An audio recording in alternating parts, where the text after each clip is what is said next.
before we get into the conversation. So as most of you know, Mr. Chaz is an alumni of the University of Cambridge, UK, where he has a Master's of Laws. He's a top graduate from Makerere University in his year, the top graduate even from his A-levels. He has practiced law for approximately 2 decades, and he specializes in land transactions, corporate and commercial litigation, advisory, election petitions. I'm sure even now is election petition is for the tribunal, the NRM post-elections. Also specializes in insurance, banking and finance, intellectual property, employment and tax law, and arbitration, and domestic-related litigation, such as has advised on very many land transactions, but in particular, there's a land transaction involving Bank of Uganda, where there was a sale of land of 4.4 trillion. And I'm sure some of you are already imagining the money he got from that, but that's a story for another day. Mr. Chaz is a lecturer of law from very many universities, and is not your ordinary lecturer. Those who, there are some lecturers where they have to force students to attend their lectures, but for Mr. Chaz, it doesn't have to force you to attend his lectures. Actually, I had people who would switch lectures to if you like study the program, but studies teachers evening, people would switch to go and study evening lectures because of Mr. Chaz. So it's not your ordinary lecture. He lectures civil procedure and land law of head, as most of you have already commented on the space. And with regard to civil procedure, is the civil procedure rules himself, as he ably says. I think I shared on a certain scenario where a colleague was in commercial court in court and busy looking for the civil procedure rules. Only to ask for a copy from Mr. Chaz, the dad copy, and like, no, I'm the hard copy myself. I'm the civil procedure here, and he gave the version of head. So at law school, Mr. Chaz usually advises his students to be friends with their acts. He's always citing every prominent and relevant case in civil procedure of head, and every section of head, like the way he's going to discuss for us everything dealing with civil and commercial justice today of head on this wonderful evening. Such as it simplifies the most complex aspects of civil procedure. I'm sure most of you on the space can attest to this. And he has made most of us admire the legal profession because he teaches the civil procedure and land law, both the sections and law from his head. And this clarity and depth of legal knowledge continues to shape the legal profession. Both this from the students, from the courtroom, from the lawyers. I have very many colleagues, me inclusive, who keep looking for the updated reading list of Mr. Chaz so that we will be updated with the locatus of him. So just like most of you on the space, or even to us, Mr. Chaz has had an incredible impact on the lawyers he has met in lecture rooms, he has met in courtrooms, and even the judicial officers. I think most of us have seen him try election petitions, giving lectures to judicial officers on handling election petitions and the like. He has a unique way of breaking down complex legal concepts to be like a walkover. And today evening, we will be breaking down this conversation on civil and commercial justice for the ordinary person there, as a walkover to everyone. Mr. Chaz is celebrated not just as a brilliant legal mind, but as a selfless friend who gives too much of his time and knowledge so that others can succeed. Mr. Chaz can make you feel the law like a walkover. Yeah. So today evening, he has given us his time. He's going to be with us for almost 3 hours today evening, so you could prepare your questions. So joining me today to host Mr. Chaz is Raina, joining me, Madam Joy Himbabazi, Masseche Mtai Makabai, Mr. Karuhanga may also join us during the course of the conversation. We are unfortunate has not joined us, is on the space, but is unable to speak, but in the near future, he will also join us. And also you are wonderful audience. We thank you for joining us. So I will pass over to Mr. Chaz to say hello to us before we get deep in the conversation, just to greet the audience who have been waiting. You know, everyone has been waiting for this space, and the idea is that just show them that you're already in the room so that they be calm before we get to the conversation. Thank you. Thank you very much, moderator, for those who are following us in this conversation. I am humbled to be here and to participate in this series and to share both legal and practical knowledge relating to the aspects that form the subject of our discussion this evening. And I pledge to do my best. Thank you. Yes, you always do your best. You know that word of after telling you this is in the lecture room, the way usually says, after teaching you everything, but this is what we do in practice. So it says that it's going to share both practical and theory. We can all agree to that. So at this juncture, I will hand over to Chemtai. I know he's already burning to say hello to Mr. Chaz. Thank you very much, Alf. Mr. Chaz, it is indeed a pleasure to meet you today. It's my first time meeting you, and like most of my colleagues who are speaking very highly of you, and obviously I've heard about you, I had not had the blessing of meeting you. Thank you very much for gracing us with your presence today. Before we get into the technicals of the law and all that, we like to humanize our hosts and kind of understand and relate with them. So before we get into a lot of the legalese, I would like to know, and I think for many of the younger lawyers on the space, they're thinking you're a lecturer, a practicing advocate, a partner, and all the great things that Alf has mentioned about you. But what makes you tick? What inspires you to do all of these things and not just stick in your office and make some money? Thank you very much. One, I think I joined the profession that I should have been in. I have a lot of passion for being an advocate, a lot of passion for being a litigator, and I try my best to excel in all that I do. And I'm always interested in succeeding in all that I do. So I do everything giving it my very best. So I'm not in the legal profession by accident. I'm in the legal profession because that was my dream, becoming an advocate, of becoming a litigator, but above all, of sharing legal knowledge. That's why I'm able to combine both the academics as well as the practice. That is what keeps me going. And of course, I derive pride in sharing legal knowledge because it's a blessing in one way or another that God has given you the knowledge. And then I feel I have an obligation to share that knowledge with those who deserve to benefit from it. So it's basically the passion for the field that I am in that keeps me going.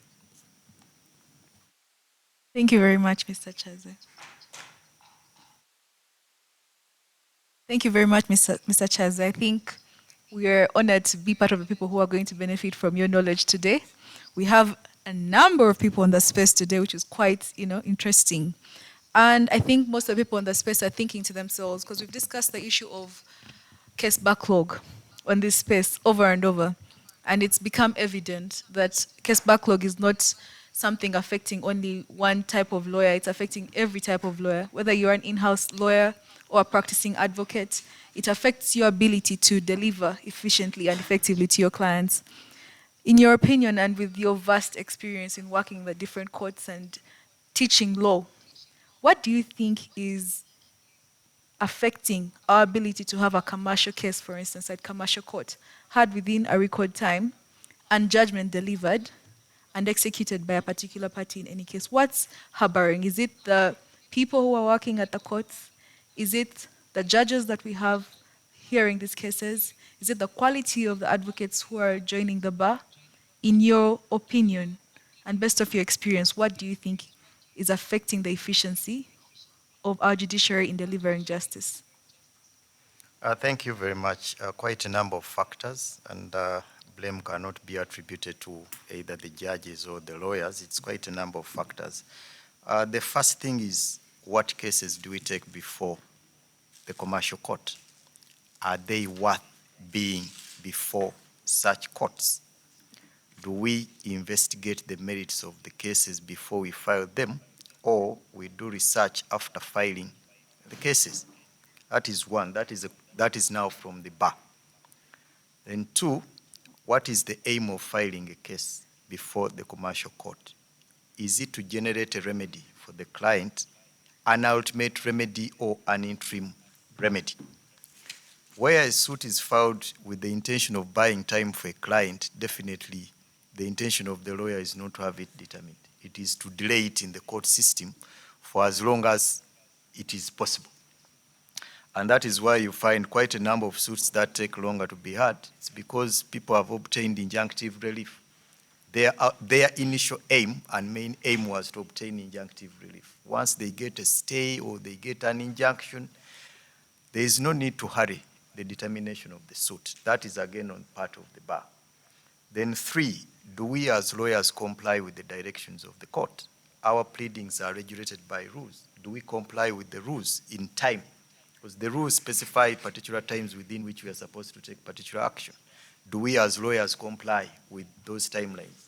Timelines for filing and concluding pleadings, timelines for taking out submissions and concluding, timelines for filing trial bundles and witness statements, timelines for filing submissions. All that is on the part of the bar. Do we ever comply with those directions? Of course, non-compliance by the bar means a delay on the part of the court. And then there are, of course, other factors. Interim applications. In the commercial court, it appears there are more interim applications than suits themselves. So a lot of time is spent on determination of interim applications. Applications for leave pending, leave to appeal. That means you have to stay the proceedings.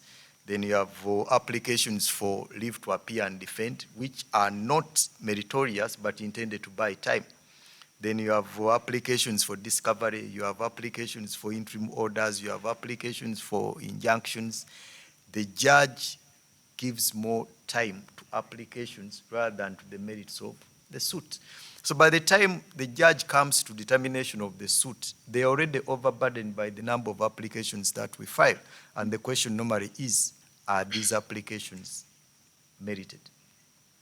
Quite a number of them are not, because they are filed for particular purposes. Where a lawyer doesn't want the main suit to be heard and is aggrieved with an interim order in the course of the hearing of the suit, their recourse is normally to appeal and obtain a stay of proceedings in the Court of Appeal. And once they obtain a stay of the proceedings in the Court of Appeal, that means the High Court can't proceed. But when will the appeal to the Court of Appeal ever be determined? 3-4 years. The matter in the High Court is stayed. The Court of Appeal is not delivering its decision in the main appeal, which has to guide the High Court in the continuation of the suit. Now, that is another challenge on the part of the bar. It also matters the nature of the dispute. There are some disputes which are too contentious, and they are not ordinary disputes. In the construction industry, in the insurance industry. When we were in law school, we did not study each and everything. So clearly, we cannot blame the judges for not having particular specialties in particular disputes. We all get experience as a result of representation of clients in all these various disputes. Now, disputes differ. Insurance disputes, intellectual property disputes, mortgage-related disputes, construction-related disputes, technology-related disputes. No judge went to school specifically to get experience and expertise in any of those. But you find judges in the commercial court are invited to determine all of them. Now, do we as lawyers give them sufficient material on the basis of which to determine our disputes, or we throw everything at them and expect them to do extremely relevant research in order to come up with a decision? But other than the bar, the other side of the bench also has its challenges. There are applications where judges give timelines, 1 month to file written submissions, 3 weeks to file written submissions. Then there is a rejoinder. This is an application for a temporary injunction. the principles are pretty settled. Why wouldn't a judge, having looked at the pleadings, just engage parties orally? Address me on this, address me on this, address me on this, and I will deliver a ruling. But 3 months, we are into filings, not even hearing, but filings. So the problem is that the courts have given counsel the luxury of time through filing of numerous submissions and authorities, some of which are not even related to the subject matter. But because there are no limits, lawyers will file whatever they want. And of course, if the intention was that the ruling should be delayed, you overburden the judge with so much material so that they have to also take a lot of time to deliver a ruling. Some rulings have taken longer, 1 year. You're waiting for a ruling on determination of leave to appear and defend, 6 months leave to appear and defend, and then 2 pages of a ruling granting leave to appear and defend, and you wonder why you just didn't consent to the application and you filed the defense. So all the time spent on an application for leave to appear and defend is time that should have been spent on hearing of the merits of the suit. So that again is on the side of the bench. But there are also instances where lawyers have complied. They have filed everything in time. They have filed all authorities in time. They have filed submissions in time. And 2 years later, no judgment has been delivered by the judge. Judges are human. They fall sick. They lose relatives. They are like all of us lawyers. We also have challenges. But there should be some level of accountability that in a year, how many rulings have you been able to dispose of?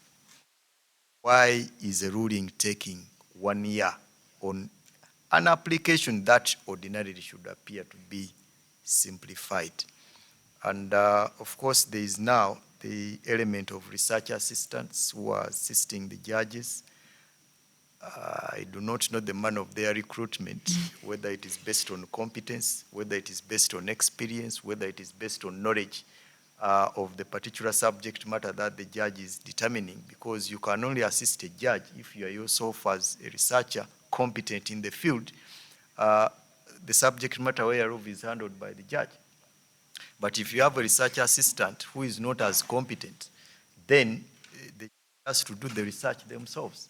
Now it will take the research assistant maybe a month to generate what they call maybe a draft. And when the judge looks through the draft, they would rather have done the research themselves. That is time wasted. So that is now also another challenge. And yes, judges are constrained. There are so many suits, so many applications. They try their best.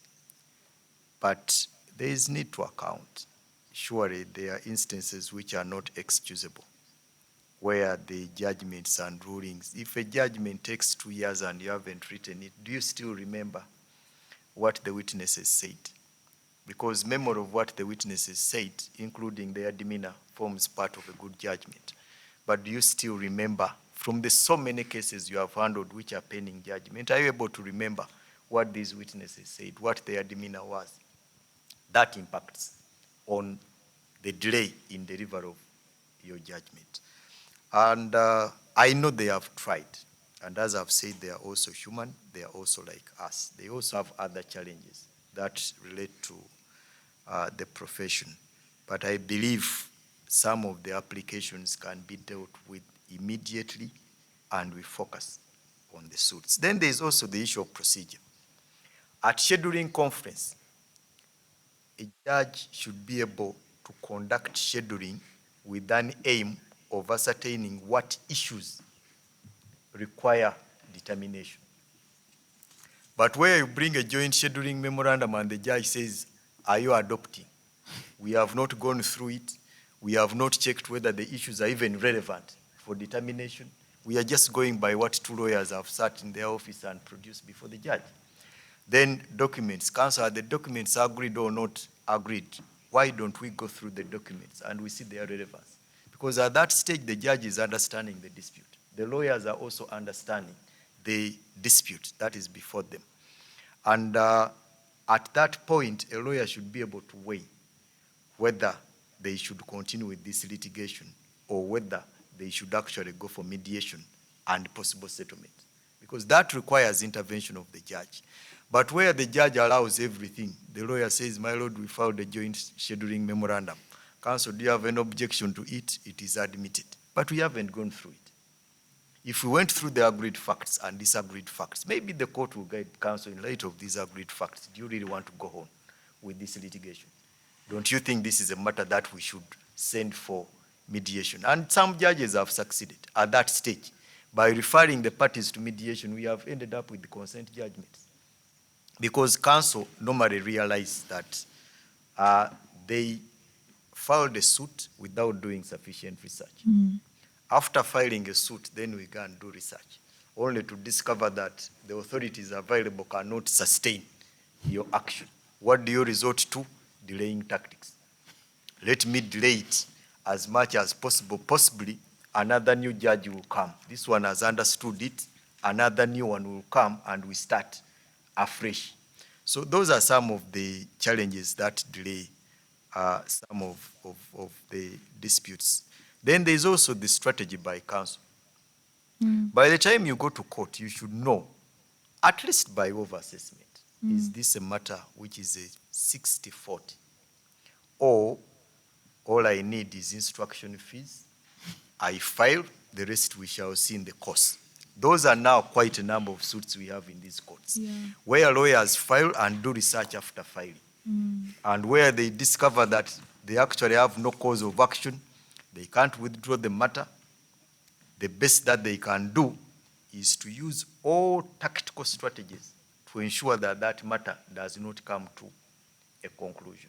And of course, ultimately, it is the client. The client is the ultimate loser. The lawyers earned his money at that stage, but you are not doing justice, both the court, before which you have thrown all these matters, both to counsel on the other side and the client, and of course, you are not doing justice to yourself, because at the end of the day, you have to do self-assessment of yourself in a particular matter. So there are suits that are not merit-based. They are only intended to buy time for a client. And those suits will definitely take longer to be disposed of, except where the judge imposes himself on counsel. We must proceed with hearing. Either you proceed or I dismiss it. In some of those instances, we have seen lawyers reacting by producing witnesses who they claim were not available. And of course, the other challenge is now with the adoption of E-proceedings. We have the technology that is always on, because we rely on technology in court, but we also rely on technology where the witness or the party is. The technology in the high court may be okay, but how do you guarantee technology on the other side? Because we have seen cases where you ask a witness a question, and if it is too difficult for them to answer, the only remedy is to interfere with the technology. I mean, once they go off, how can you proceed? Even if the judge is ready, even if the lawyers are ready, maybe counsel has talked to the client that, man, if you find that the cross-examination is too intense and you can't handle it anymore, the only way of securing an automatic adjournment, switch off. And once the other side goes off, even if we are ready to proceed here, counsel has succeeded in terminating the day's proceedings. That may happen sometimes, and we have seen either witnesses disappearing off the phone or completely going off. And From that. And of course, you see, you are adjourning a problem, you are not resolving a problem. The witness will still come back and we shall still continue. They have to speak. Yes, so in essence, you are not solving the problem. Adjourning a problem is not resolving it. That witness will still come back, will not have become wiser, because he does not anticipate what else we are going to ask. We also change strategy. So until how long is the witness going to play those games? You would rather have your witness testify and you see how you manage, either through re-exam, or if it is a bad case, it's a bad case, you can't do much. Now, the other challenge we have are witnesses. You know, we go to court with good pleadings, but we have not identified the key witnesses. At the time we are preparing the litigation, we should know our key witnesses. Yeah. But we first file, we schedule, then we start thinking, but who is the witness now? Who? You discover your key witness is dead. You never asked your client whether they were alive at the time. You discover the witness cannot be accessed. Now that is in the course of starting the trial. Then you discover there are some documents that you indicated you rely on. You have never seen any originals. You don't even know whether the originals exist. That means from the onset you got your litigation strategy wrong. Because why do you file before you have identified the relevant documents to support or defend your claim? Why do you appear for scheduling when you don't even know the contents of the trial bundles? You don't even know who your key witnesses are and what their competences are. We have seen witnesses who look at lawyers. Whenever a question is asked, they look at counsel. They want an answer from you because throughout the discussion, you never mentioned that. It's quite problematic when a witness looks at counsel. The judge is watching, the other lawyer is watching. You don't want to convert yourself into an additional witness. And some lawyers have tried, because we normally ask them, why don't you just go to the witness box and adopt a character of a witness and abandon the character of counsel, because they appear more of witnesses than counsel. Again, that results from how did you begin your litigation. So all these impact on how long it takes to resolve a matter. And lastly is the judges are competent. The judges are competent, and there is no doubt about that. But we can also not close our eyes to the fact that not all judges have competences in all the fields. Thank you. Like all of us, an issue may arise relating to patents. The judge did not do intellectual property. The judge has no idea about the Patents Act, but the judge has to resolve the dispute. It relates to construction. The judge is required to determine a dispute that relates to iron bars, to cement that was used, there's a lot of construction language. But the judge has never gone to school for that particular purpose. Maybe the course was never there at that time. Now, you don't expect such a judge to deliver your decision in 2 days. You then have a decision that does not address both the law and the specialties in that particular subject matter. So a judge will also need time, first of all, to understand both the law as well as the technology or the peculiar aspects that relate to that claim. The same way, we lawyers, if we are to, for example, to cross-examine a valuer, you need a valuer to train you on how valuation is done. If you are to cross-examine a doctor, you need another doctor in that field to train you as counsel on what steps ought to be taken in a particular surgery. Otherwise, you have nothing to ask. Or you have the problem of asking questions, and the witness will make you look like a fool. A fool. In other words, the witness is more knowledgeable than you. counsel, and then he says, counsel, the questions you are asking clearly are so basic in our field. And when you have such an answer from the witness, lawyers normally tend to get angry and take on the witness. Now, of course, once the emotions set in, you lose track of a good cross-examination strategy. So similarly, we can't put it on the judges. Even us as lawyers, we do research, we are trained.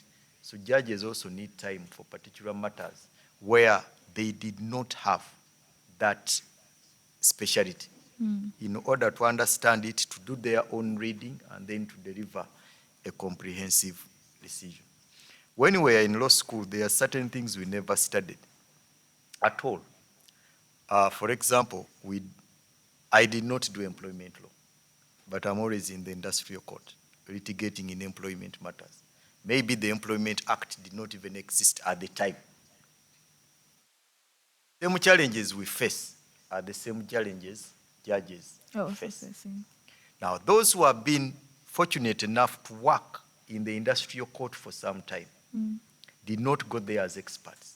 But over time, because they are litigating over related matters, they become experts. So certain matters, the decisions will move faster because of the experience that they have amassed. That is also what we have in the commercial division. Judges who have been in the commercial division for some time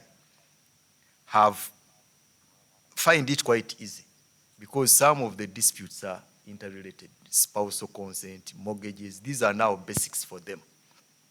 Just imagine a judge who has been in criminal matters and comes to the commercial division. You don't expect the same level of speed that an experienced judge in that division has compared to this one from criminal division, from ICD, has been dealing with terrorism. You are now bringing in issues of construction disputes. The speed at which they deliver justice can never be the same. It can't. So sometimes we have to give benefit and time to the judges also to get experience in particular fields. And then, of course, questions arise. Who determines which judge goes to the commercial division? What is the basis of determining which judge goes to the commercial division? Do they first assess whether they have experience in commercial disputes? What is the criteria? That criteria, I don't think I can with certainty ever understand it. But there must be a first time.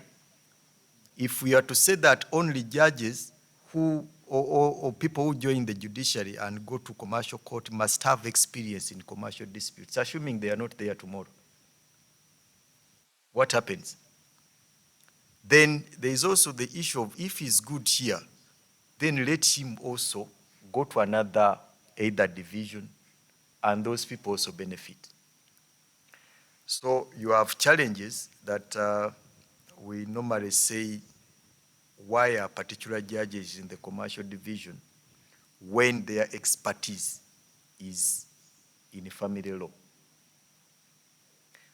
So judges in family law whose expertise is in commercial law.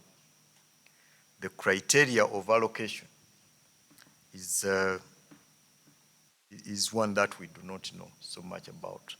But as I've said, there is always a first time. None of us has ever gone to any school to get experience. When as lawyers, there is a day you start going to court and you start from nowhere. And over some time, you gain that experience. So I do not think the problem is appointment of judges or merely allocation of judges to particular divisions.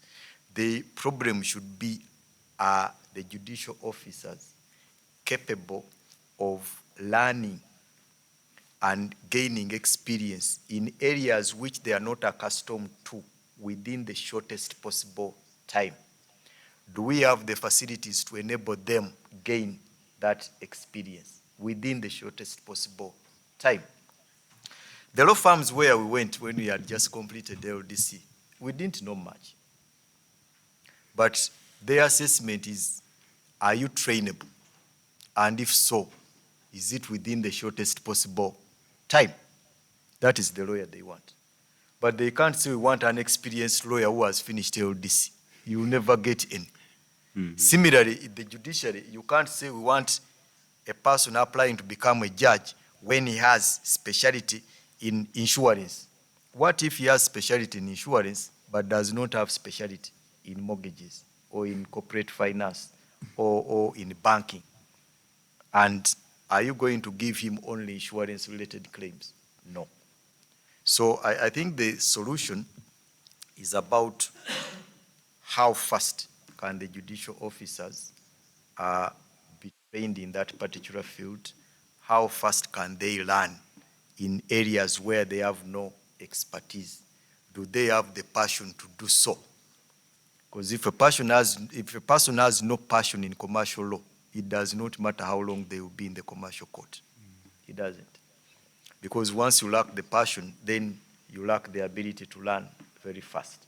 But if you have the passion, you normally get to learn that particular field, as we all do.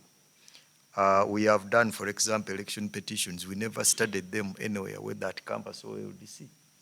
But as long as you set out, say, I have to learn them, understand them, practice it, ultimately the principles become basic over time. So those are some of the reasons why we normally have the backlog. So it's not a question of the bench per se, it's a combination of so many factors, including us. I think lawyers are too fast to blame the judiciary.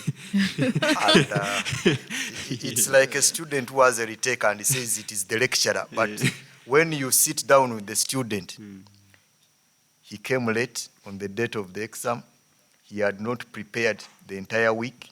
He had challenges with tuition. They don't disclose all that, yet they featured in the ultimate decision at the time of the exam. But the first person they go to, the lecturer. Either the lecturer is biased, the lecturer did not understand my submissions. It can be as absurd as that.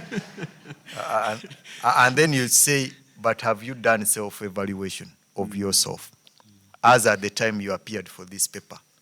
Do you think your level of preparation would have generated the desired result? So I think there is need for self-assessment on either side of the bar and the bench. Thank you.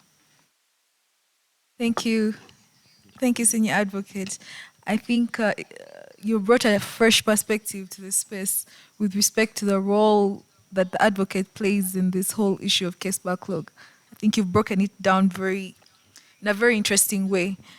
And on that point of the speciality of judges, because one of the school of thoughts that we've had with this space is that we should appoint specialized judges, but you've also brought a nice perspective to it that we cannot appoint a judge only for insurance. If, they have to, the treatment is in having these judges to be able to quickly learn and to equip themselves to deal with a variety of cases in like the commercial space. And that's a very interesting perspective. Before we invite the next host, I did have a question about the percentages of commercial disputes that are actually arriving in court. Because we had a school of thought here that maybe 11% of disputes are actually being taken to court, and most of them are actually being handled in African justice ways, or people are sitting down in their communities and solving these issues. But for commercial cases, because we have figures involved and we have maybe big parties involved in these cases, they ordinarily want to have a neutral party dealing with these particular disputes. And they're also bound maybe to contracts that tell them to either go to court or arbitration. In your opinion, are people resorting more to things such as arbitration and other ADR forms other than going to court? Because you sit in a room where you have to advise a client that you're going to go to court or we're going to go through ADR or mediation. What's the preferred approach that most of your commercial clients are deciding to go with, keeping in mind the challenges that they have in receiving justice in the courts at the moment?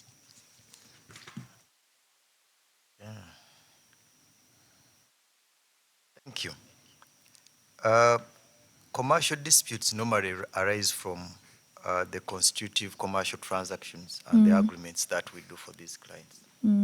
And at that stage, that is where we have a duty to advise our clients that in the event of a dispute, where are we likely to end? Now, we have seen cases where we have included arbitration clauses without even informing the client of the likely implications. And then we have ended up filing suits directly in the commercial division, unaware or oblivious to the arbitration clause that we included as at the time. So the first problem is advice to clients when there is no dispute and putting them on notice that the likelihood of a dispute arising out of this transaction cannot be ruled out. Can we now provide for a mechanism of resolving that dispute if it ever arises? And indeed they arise. That is where we get it wrong first. And that is why we have had so many cases being struck out in the commercial division on the ground that there is an arbitration clause. Now, secondly, some of the disputes would be resolved in the commercial division. But we look at the time that it will take. We look at the nature of the dispute. Then as counsel, once your attention is to the law only, you are likely to be in court throughout. True. We normally have two approaches. There's the legal approach and the business approach. As a matter of law, you have a good case and you are likely to win. As a matter of business, is it worth going to court? Or we would rather resolve this dispute, you take less, but you have it. Now, the approaches by us lawyers differ. There are lawyers who understood the law and would want to test the law on each and everything. And the best place of testing the law is not through arbitration or mediation, but through court. Then there are lawyers who look at both sides, the law and the business. As a matter of law, you may have a very good case, but do you have the witnesses to support your claim? That is one. Two, does it make commercial sense for you to litigate as opposed to settling the dispute? Now, some of the disputes are based on ego between clients. Some of them are just aggrieved, naturally aggrieved. But when you identify where the exact dispute and the source is, you find that they shouldn't be anywhere near court. This is something that they should have resolved. You have to manage ego. Sometimes a client says, me, I'm fighting principle until when? Because principle doesn't generate money. You have a precedent and you say, I won. But what is the result of your win from a commercial perspective? This being a commercial dispute. So the challenges starts with us, the lawyers, on over-considering the legal aspects without any business approach towards a dispute. I'll give you an example. It's a claim for 100 million. And the defendant says, look, you lent me only 40. This entire 60 is interest. And it is unconscionable. But I'm willing to pay at least some interest because I know I took your money. And then you say, no, it is either 100 or no deal. We apply for leave to appear and defend.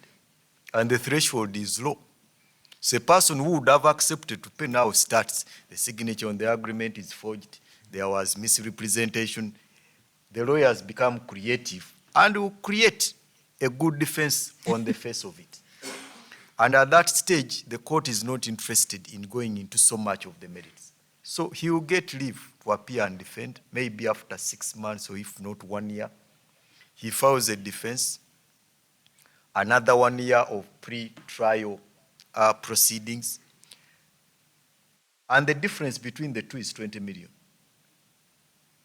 Then as counsel, you are thinking, is it worth to fight for 20 million for 2 years? 2, can they pay your fees for the continuous trips to the court? Because even as counsel, you are part of a commercial transaction because we run law firms as businesses, not for fun, not for precedent, and we don't litigate to set precedents. We litigate to get results for both ourselves and for the clients. Because it is those results where we also benefit from. I don't know of any lawyer who gains commercially from a precedent. After winning the case, then what? People will read about you. Yes, they read about us. Chaz was involved in this case. These are his arguments. But no one of us feeds on authorities. We don't. So the reason why people are having recourse to mediation and arbitration is because the court system is laden with those challenges we have identified. And they think that the option of mediation can generate quicker, more effective results. You may not get exactly what you wanted, but you get less within the limited time. And in business, it works. You would rather invest this little money into something else than fighting for so much. And at the end of the day, There are parties we have advised to settle. They have refused. After losing, then they say, counsel, can we still talk to the other side? I mean, you are in the Supreme Court. What are we talking about? You refuse to settle in the High Court. You refuse to settle in the Court of Appeal. I've defeated you in the Supreme Court. What are we talking about? I just tell you, my friend, after Supreme Court, there is no need for a discussion. And then you regret, why didn't I take less? There have been regrets for both lawyers and their clients on either side, where counsel says, I wish I had prevailed over my client to accept less. Now what do I explain to him now that the Supreme Court has decided against him? Of course, accusations then will come. Maybe it is the judges, maybe it is this. But counsel is not, what he's speaking is not his conscience. So even after the entire litigation pending judgment, we settle. Because between the three parties in that litigation, there is the judge, who is supposed to be neutral. There is this lawyer on the other side, counsel for plaintiff, counsel for a defendant. The judge doesn't know who is telling the truth. But these two know, because they were parties to the transaction that is leading to this dispute. So one of them is either lying or maybe a little conservative with the entire truth. Now you place that dispute before a person who was not involved, who will rely and be persuaded by evidence on either side, and whose decision you have no control over. But in mediation, you have a control, some level of control over decision making, because it is interactive. So in that context, parties now prefer going for the alternative dispute resolution mechanisms than actual litigation, because the benefits from litigation take too long. And by the time you get that judgment, maybe a party who had 80 million to pay you now has nothing. You have a judgment, but the defendant is impecunious. What do you do? The company is winding up. What do you do? At that time, it had money. The money offered you 80. You said it's either 100 or no deal. He now says, I have nothing. And I usually say that what he has left is life. The only asset he has left is life. So I think that is why people are resorting, or litigants and us lawyers would advocate for ADR. Arbitration has also its challenges. Some people clearly don't want to go for arbitration, simply because it also comes with the cost. That cost to the arbitrators, particular arbitrators, and there is no standard. There is no standard sum payable to arbitrators. And the arbitrators are paid depending on who they are. If the arbitrator was a justice of the Supreme Court, retired, you don't expect to pay $10,000, $10, $50. No, they have their rates that correspond with their status, both in the profession and in life. So people find challenges with meeting the costs of arbitration. Yet in court, the major cost, I think, is filing fees, and then what you pay to the lawyers. There is no money payable to the judge. The same way money has to be payable to the arbitral tribunal. Otherwise, arbitration is a good option. The other challenges with arbitration is its binding nature. And the rules on challenging an arbitral award are so complex and too strict that people would want to exercise their right of appeal up to the Supreme Court, rather than it being restricted now to the High Court, and then you need leave to go to Court of Appeal, and you cannot exercise any further right beyond that. Now, because of those restrictions of arbitration, some people prefer not to even include an arbitration clause in their agreement at all. They will sort it out in court however long it takes. So each case is normally determined on its peculiar facts, and that is what guides counsel on whether to go for full litigation, on whether to go for arbitration. But my emphasis is normally harmonize the law with business, both as counsel and for the interest of the parties. Thank you.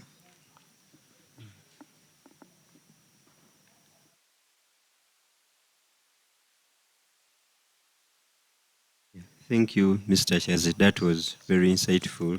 For those who are just joining us, we are hosting Mr. Chaz, who is discussing civil and commercial justice, and so far, as usually does, he has poured wisdom. So joining us virtually, you know, wherever he is with us in spirit, Mr. Elson Karuhanga, the lawyer's lawyer. And I'm sure now we can be able to say hi to us or to speak to Mr. Chaz before we proceed with the conversation. Mrs. Son, just in case you're able to speak, kindly unmute and proceed. Thank you.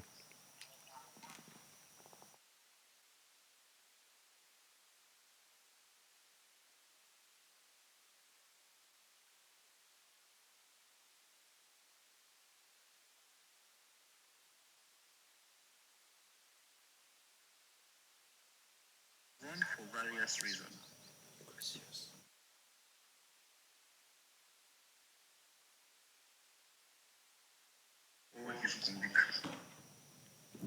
And is not complaint.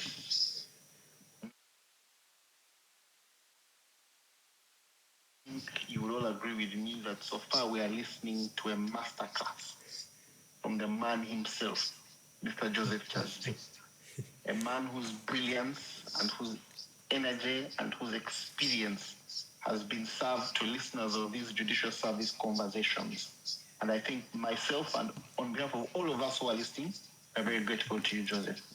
I think you made a presentation seasoned by experience and sharpened by truth. And you're not talking as someone who has studied the system from afar, but a person who lives it, who carries its weight in our courtrooms, in the files, and in clients, in a myriad and variety of clientele. And that you've told us, for example, that, and I've seen someone has even commented that the application for leave to appear and defend has now been pending for 2 years. An application for leave to appear and defend. For those who don't know, that is in a matter that should be a summary matter. There's nothing summary about 2 years. You have reminded us, Joseph, that we are not spectators in the system when we as lawyers, but we are participants. Also, whereas many times we may be the solution, sometimes we are also the problem. So before I ask you a question, I think I wanted to use the opportunity to say many things.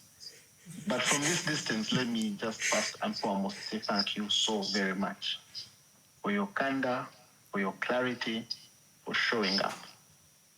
And I think lawyers and members of the public will agree with me that this is the sort of conversation the Judicial Service Commission and judicial officers should certainly take interest in. And that's why we call these the Judicial Service Conversations. So before I ask you a question, I want to take the liberty of the host. Where I am, it's about 2 a.m., but I want to take the liberty of hosting with Alfred, Mercy, Joy, Reina, and everyone who is there. I want to take the liberty on behalf of us the young lawyers, as you know, me and Alfred are part of the young lawyers, to really say thank you so much. I have known Joseph Chaz for a very long time.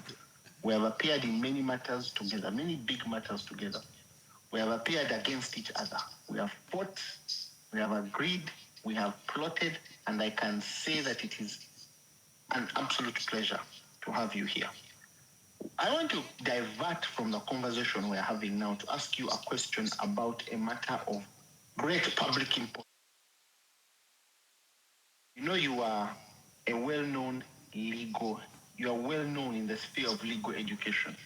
So apart from giving your time and energy to clients, apart from giving your time and energy to making precedents, although you say you're not interested in making precedents, you have made quite a number of precedents.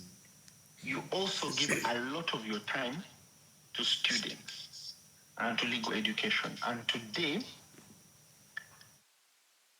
the Deputy Solicitor General and the Learned Attorney General released, I think, a consultation to universities and people about what they call the National Legal Examination Center Bill of 2025. I know this is not part of our conversation on civil and commercial justice, but it's about the future of the bar and the future bar and the education of the future bar. The liberalization of the postgraduate diploma, allowing many service providers and having LDC operate almost as a UNEB. I just want your take on the status of legal education as it stands. Is the bar of the future being prepared? I think that's the one question I have. So I know we have a lot of questions on commercial and civil justice, and but I want us also to talk about, very briefly, if you can, your understanding of the position of on the bar of the future. Also, allow me to thank my co-hosts who have held the fort. I also want to thank Mr. Nicholas Opio, who held the fort last week. And also really to thank everyone who has turned up today to listen to us. Many times, good morning, good afternoon, good evening, and good night, but now it's for real. Good morning, good afternoon, and good evening to you from everyone, wherever you're joining us from. If you're just joining us, allow me to take the opportunity to inform you that we have a partner of Magna Advocates, a man who has sat on the Law Reform Commission, who has taught in our legal schools, who has argued cases in our courts from the lowest to the highest court, who has as many judges as possible, who has made very many good friends in the courts and in the classrooms, and very many good enemies as well. So Joseph, over to you to answer those questions. And please, once again, I really thank you for honoring our invitation. I am sorry I can't be there in person, and I am eternally grateful for the time, for the energy, and for the experience you have brought to this conversation. Over to you, Mr. Chaz. Thank you, my brother Elson, and for finding merit to interest me in this discussion. I am obliged. Very valid question on that pending bill. I have had the benefit of teaching law at the university, but I've also had the benefit of being an external examiner for the bar course at one point. And as you have rightly pointed out, I've also had the benefit of litigating in the courts. And the question of whether the proposed liberalization of likely to impact positively on the incoming lawyers who will be subjected to that process as compared to us who have possibly gone through LDC, notwithstanding its challenges. Now, university schools of law at the university have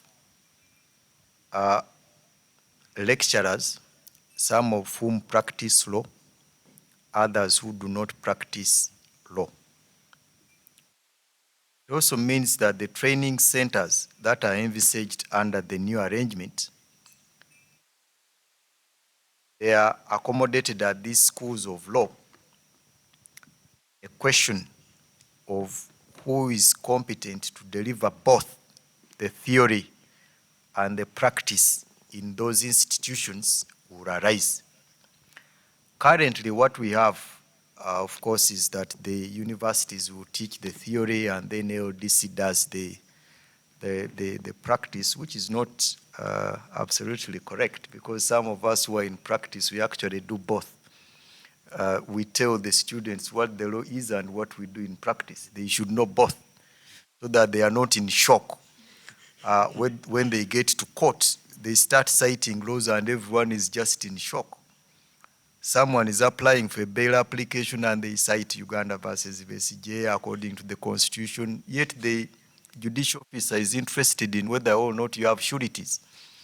The reason is that in class, that is what was taught, that in a bail application, you have to cite this provision, you have to cite this provision, you have to have these cases. Now, we do 4 years of LLB. If an institution like the School of Law at Makerere is interested in also providing the service that LDC has been providing. Same lecturers for LLB, same lecturers for the equivalent of the bar at the same institution. And some of these are financed by government, meaning there are extra resources that will be required for that particular purpose. Some of the challenges: what institutions are competent to do the equivalent of what LDC has been doing? We all appreciate that LDC is overburdened. Those numbers are not capable of being effectively trained by the number of staff that LDC has, however competent they are. The numbers are overwhelming, and where the numbers are overwhelming compared to the staff available, you are likely to have some students who go through the system, but when they get into practice, they remain students for some good years. And we normally see them. Of course, when I'm in court, they normally say, aren't they your students? And my answer is that they could actually be my students, but I don't guarantee understanding. Me, I do my best.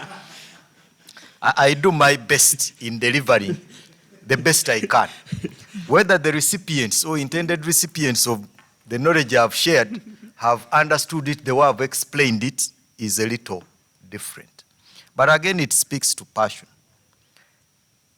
A student who joins law because it is their passion, because it is the profession they think they should be in, and they normally tend to perform better and to give it as much attention as possible because it is the only profession where they think they fit.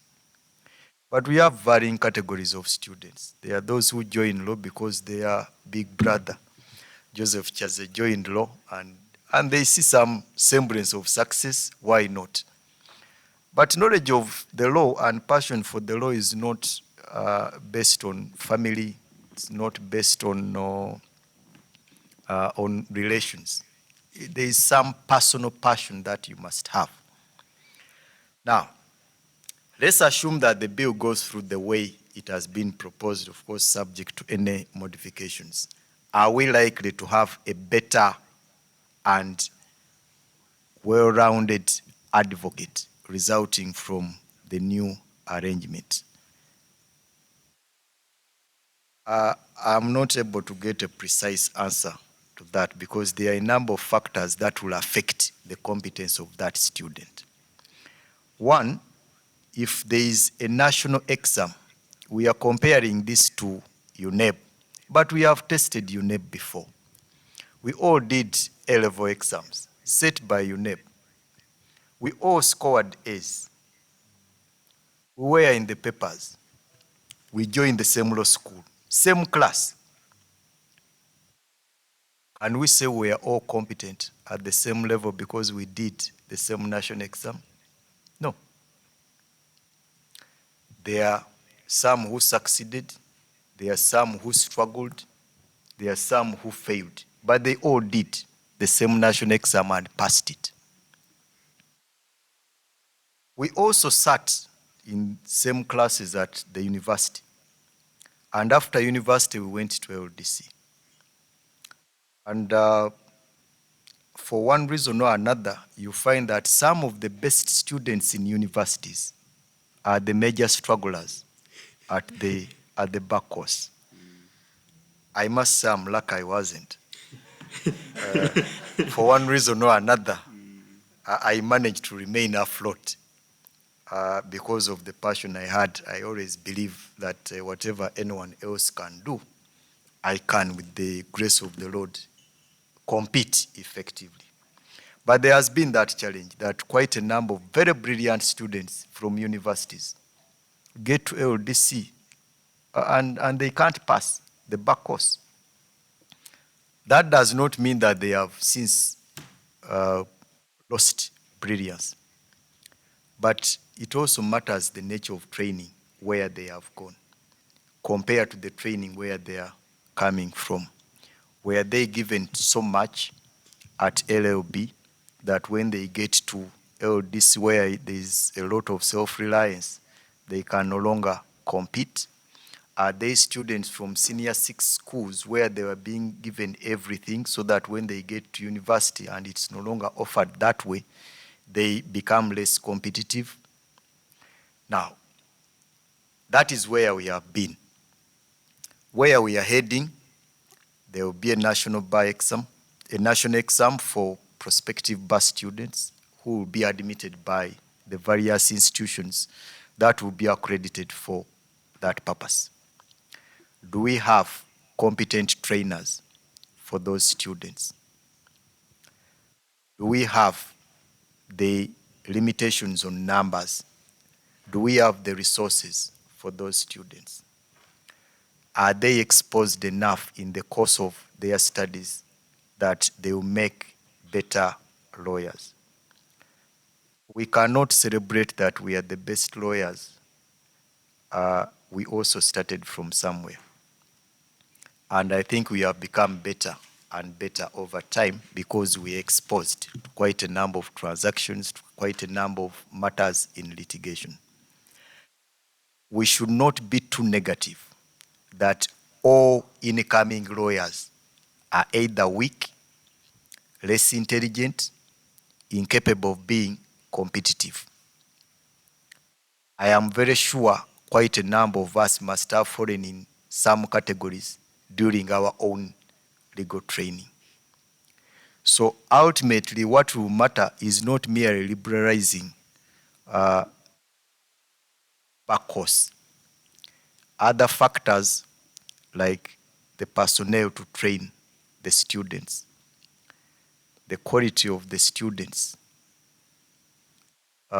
Students may pass actually the national exam, but that does not guarantee that they will be better students for the back course unless those training them are equal up to the task.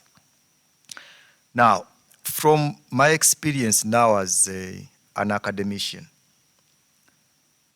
also be alive to our role. Why do we assume that we should get only the best students? Because then if you are to get only the best, what is your role? Your role is to ensure that whatever category of students you have, you do out of them, you get the best out of them. Do we also assist the students in their growth, or we condemn them from the onset? Two, do we share experiences with the students of what happens in practice so that they manage their expectations? Or if the expectations were so simple, they get to understand the complications of becoming better advocates? Or do we go to classes and show them what we are worth? What we are worth, how good we are, and how they are unlikely to compete with our likes. What do they learn from us? Is that the best way of enabling them to become better advocates? So at a particular point, we should also be living examples to the students. We should be people who inspire the students. And the people who trained us were quite inspiring. They not only speak of what they have, but they show you what they have gone through to get where they are. So that you know from the onset, you are either joker or you are serious if you want to be what they are. Quite a number of students would want to be like the most successful lawyers in town. But do they know, or do they get a chance to know what it took those successful lawyers to become what they are? Have those lawyers shared their experiences with these students? Do these institutions invite the most experienced and successful lawyers to interact with those students? Or they are interested in using their local staff to do the training alone? And I think that happens. So if the liberalization of the back course is to be effective, I don't think it is just a mere fact that let other institutions do it. Are they competent to do it? Are they well staffed with competent people to deliver? Do they have the resources to deliver? That is missing. We are likely to continue with the current status of incessant complaints that the products we are getting from the back course or from the universities are not good enough.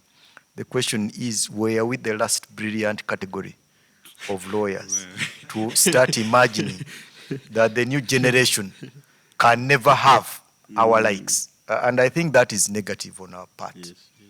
If we gave them benefit, if we gave them the requisite training, the facilities, and we shared experiences with them, I'm sure we are likely to inspire even better products than what we are. So, Elson, I would want to imagine that even after liberalization, we can still get the best products from the students that we have, the same way we have turned out to be good products, because there were people we are looking up to then and who possibly thought we would never compete effectively with them. But either we have outcompeted them or we are effectively in competition with them.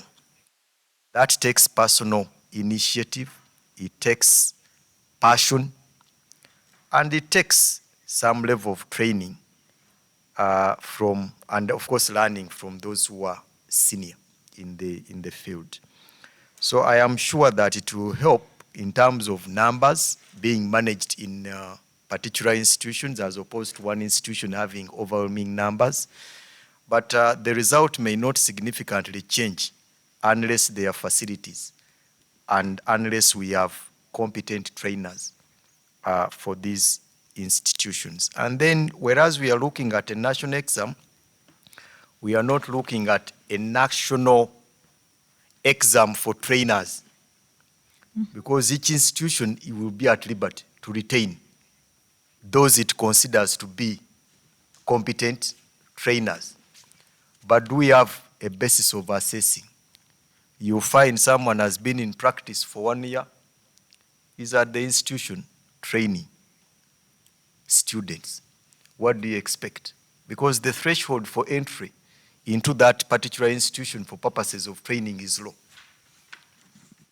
Then are they going to have a comparative salary scale that wherever they are inspired to deliver as opposed to inspiration based on money? Those are some of the challenges that we have to look at. Nevertheless, we shall test it, and I think we shall remain positive that having had these challenges with the LDC, there is no harm in testing the alternative. Thank you.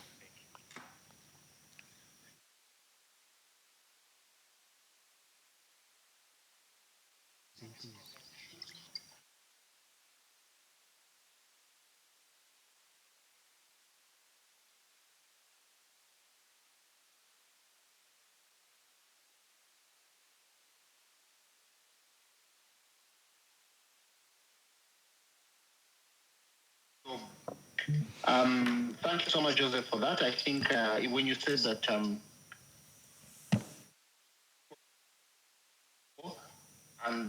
gave us the benefit of doubt, and that those of us who are practicing should give the benefit of the doubt to those who are younger, I couldn't agree with you more. I remember those who looked at us before, but who couldn't even write letters, and all the things I see people say about young lawyers were also said about us. So I hear you, and I think we should give it a chance, subject to the caveats that you have given out. Once again, allow me to welcome whoever is joining us and to hand it back to Alfred or Joy, I think Joy, to take us through to the next question on really, and to return us to our conversation. And also to thank you, I think these conversations, for those who are just joining for the first time, are what we call judicial service conversations. We are pushing the envelope of the law. How can we bring light as the best disinfectant? How can we share synergies and experience? Because iron sharpens iron.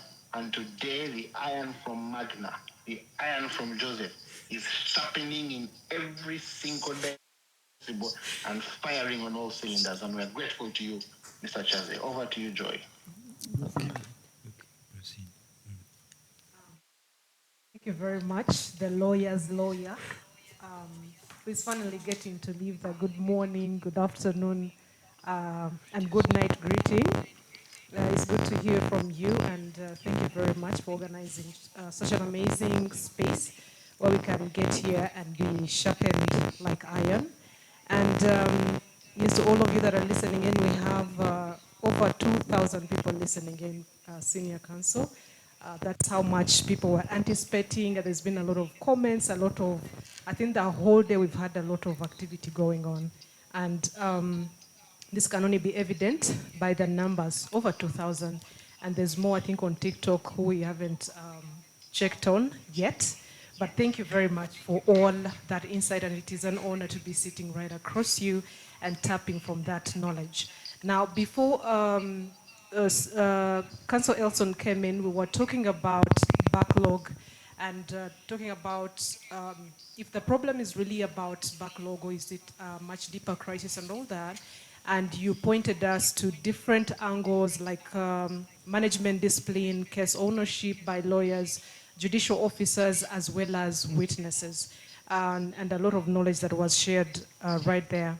And so I just want you to build on from that. And I know you've pointed to it a little bit of choosing whether we are business oriented or want to go all the way legal and just show how powerful we are or how considerate we are of our clients. And for the young lawyers, for the middle level lawyers and the lawyers really that are tuning in right now and listening to you, would you please share with us knowledge on how you have been, what your winning formula has been so far? Because I believe by the time you are senior counsel, you have quite some knowledge in the field out there. So what is your winning formula? What is that you have been able to use to fast track some of your cases or most of your cases? I think that's a hack that most of us would like to tap into so that we serve our clients better. Thank you. Thank you very much.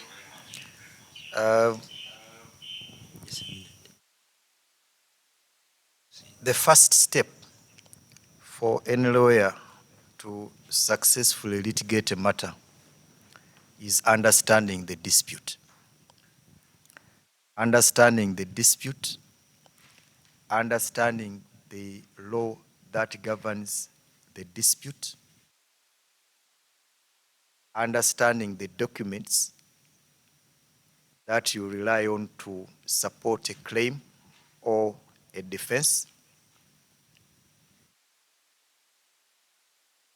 having a strategy for the litigation right from the onset before preparing pleadings and filing them. I have seen from experience that quite a number of us read the law after filing. We are too fast to file. Before you even read and understand the law that relates to let's say, defamation, you have already filed. Yet, our pleadings, our evidence can only be guided by the law that governs the subject matter. Number two, do we prepare enough? Or we want instruction fees as quickly as possible. Before you even understand the dispute, you have already understood how much you want to charge. That means that your priority is not understanding how difficult the dispute will be. It is about how much the client will deposit. Now, having not understood the dispute correctly, you have not understood the law or addressed your mind to the law correctly, you have not verified the documents correctly, you prepare your pleadings very fast, and you file. That explains why there are numerous applications for amendments, because we become wiser after filing. That's so funny. We read and understand documents after filing. We had prepared and understood the law, the documents, potential witnesses. By the time we file, we already have the matter prepared. Two, we are guided by the rules of procedure. Every step is guided by the rules. Do we read the rules before taking the steps, or we take the steps and then check whether we have complied with the rules? Whenever you take a step and thereafter check whether you have complied with the rules and you discover that you have not complied, an application comes up, either for discovery, either for whatever you would want. And that is why there are so many applications. Most of these applications would have been avoided, depending on how we prepared. Before filing, I do the reading first. Someone has come with a dispute that relates to infringement of copyright. I listen. And then after listening, I say, I'm going to file. I have not read the Copyright and Neighboring Rights Act. I have not read any decision that has been rendered by the court on what constitutes infringement. I do not even know what category of intellectual property right is this. What I do is to get a precedent. I call my friend Rainer, do you have a precedent on infringement of copyright? He sends me. You'll be shocked that some of the pleadings are copy and paste, including facts that are not relevant to what you have, simply because you are relying on someone else's precedent. The subject matter was different from what you have. Now, that is the stage of pleadings. We have filed our pleadings, then we read after filing the pleadings. They are incompetent. Now, we go through pre-trial. We are filing documents that we intend to rely on. We normally delegate legal assistant. Can you prepare the documents? The legal assistant will not litigate in that matter. It's you. The legal assistant will say, cancel all these documents. Yes, look through them. So what they are doing is a trial bundle. But are these documents you need to support your claim or defend your claim? Remember, the legal assistant you are harassing was not involved in the pre-trial discussion that you had with the client. Does not even know which of these is relevant to the claim. And of course, quite a number of times when some documents appear and they are against you or your client's case, who do you go for? Why did you include this particular document? We now go for the legal assistant. Our blame game is to the legal assistant. Now at that point, my lord, we shall find out whether we have the original. At a stage of scheduling, you are not sure whether your client even has the original. Yet at the time you were going to file, that is what you should have asked for, because you knew, or you ought to have known, that this original might be required. Then you didn't the documents you attach to the plaint. That is why you have seen so many suits being struck out, because there is an arbitration clause, and you wonder, it is the first document counsel attached to the plaint. Didn't he read through this agreement to find out that there is a dispute resolution clause? We only see that when the defense is filed and they are saying that this suit is not competently before this court. Then you say, how? When you read your own agreement, you discover that that is not where you are supposed to be, simply because of the level of preparation. Now, when we get to the trial bundles, I go through the trial bundles. How relevant are they to our case? I arrange them taking into account what the witness will say. You have seen in court lawyers looking for their own documents in a trial bundle, and they are seeing the document for the first time. When counsel Reina is cross-examining the witness, go to page this of the document. Counsel who brought the witness is also reading that document for the first time. That is why witnesses normally turn to counsel and look at counsel. In other words, counsel, what do I say? I am stuck.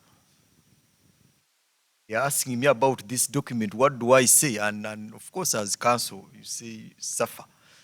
There is no answer I can give you to respond to.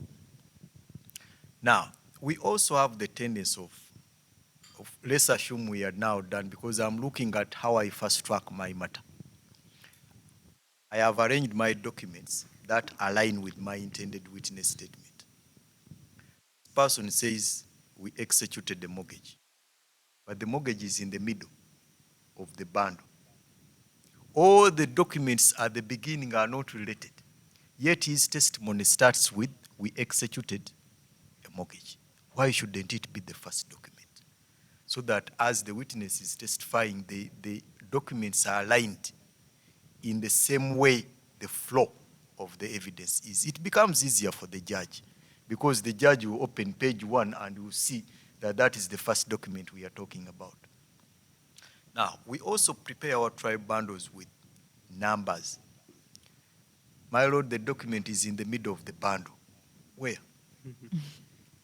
You know how much time it takes for the judge to look for that document, and the anger that the judge has to look for that document. But when I say, my lord, it is document number 1 at page 4, it takes a short time for the judge to get to page 4. That is time saved. Now, it's not only the judge, even your own witness is struggling to identify the document you are talking about because of the haphazard preparations that we have. We normally prepare for litigation in a hurry, and those are the consequences. Then we go to witness statements. You don't know which witness to call first. You say, I have 5. But there is a key witness who will introduce your case. Of course, it is a strategy. Some lawyers will say, I will keep my key witness to be the last, assuming he dies. Assuming he becomes sick, and is your key witness. You have said, let me reserve the plaintiff to come last. But he's the one who was sued. Meaning he understands his claim better than any other person. But you say, as a strategy, let me reserve him because he will correct all the mistakes of these other witnesses. Now, as a litigation strategy, you don't start with your worst. Similarly, in submissions, you don't start with your weakest point. Similarly, in exams in law school, you don't start with the question whose answers you hardly know. Because the impression you create to the examiner is the same impression you create to the judge. When you start with your weakest point, the chances of you ever advancing that critical argument at the end are normally minimal. So, we arrange our witnesses knowing their competences, their advantages, and their challenges. Now, we go to the witness statements. Lawyers craft the witness statements themselves as if they are the ones going to testify. They call a witness, sign here, signs and goes. The witness has not had an opportunity to interact with counsel on the contents of the witness statement. I'm sure you have seen lawyers adjourning to have their own witness off the stand. They are overwhelmed. The witness says, that paragraph? No, that is not what I said, but it is in the paragraph. Reason, counsel and the witness were never at par. Counsel advanced his case, the witness knows a different case. What happens? Adjournments. The witness will cause, either, especially when judges say, let's stand over the matter, counsel will go and tell the witness, you know what, create a reason for us to adjourn. Otherwise, going the way it is going, we are losing it. Now, that is further delay. You are causing delay on the part of the judge, you are causing delay on the part of the opposite counsel, but also for yourself. That is why I said you are adjourning a problem. Because the witness statement is not going to change. The witness is not going to become any wiser After that, it might even become worse. All that because of the way we prepared. Then we go for the hearing. When we go for the hearing, it is your turn to cross-examine. But you have never read the scheduling memorandum. You don't even know what issues are there. But you are ready to cross-examine on anything under the sun. But your cross-examination is not answering to the issues that we are framed, because you also don't know the issues. So you end up cross-examining for 3 hours. But none of the questions you are posing answers to any of the issues. Again, because of the level of preparation. That is why there are some lawyers who come and ask about 5 questions. And the client says, but my lawyer asked very few questions. Why? Those 5 have answered the issues. Counsel, why didn't you talk as much as the other lawyer? It's not who talks too much. It's not who asks so many questions. It is he who has understood the issue and lists only evidence relevant to that issue. That requires preparation. Now, let's assume the hearing is done. Sometimes you go with pre-written questions, 5. In 5 minutes, the witness has already overwhelmed you with correct answers. My Lord, I'm not yet done with the witness, but I see can adjourn me. Meaning the witness is more prepared than counsel. It speaks to our level of preparation and our own understanding of the case. Now, let's assume the matter has been heard. Submissions. As the hearing progresses, we are doing research because we get questions from the court. The judges normally pose questions which force us to go and do research on the particular point they have raised, because it has now gone into their head. The judge will say, counsel, are you sure that there is a valid contract? Validity of a contract is a question of law and fact. So I have to look for the authorities there and then. I normally put them on my file because I anticipate that I'm going to do submissions. So as I'm progressing, I'm also doing the research and putting my authorities on the same file, so that when I start submissions, I am not starting afresh. I am already somewhere. That means it will be easier for me to do my comprehensive submissions covering all those issues because I've been preparing over time. And I leave it to the judge to conclude. So ultimately, you can only succeed in fast-tracking your matter, persuading a judge to be interested in fast-tracking your matter, your due preparation as counsel. It does not matter whether you are for the defendant, whether you are for the plaintiff, whether you are for the appellant.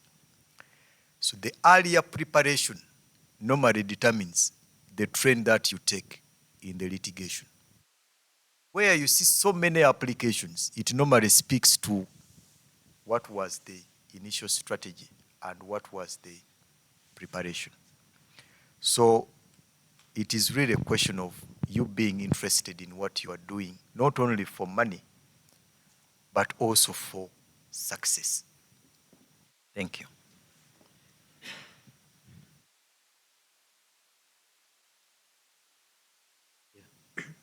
Thank you so much, Mr. Chaz. Indeed, as someone commented, we are having a trial advocacy masterclass at this rate.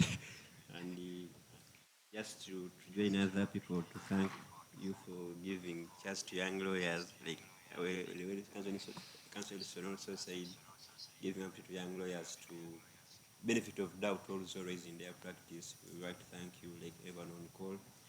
Also, I'd like to thank also Mr. Elson for giving also the young lawyers opportunity to host, because apart from him, I think at this rate is also a young lawyer to give us opportunity to be hosting such people in this conversation.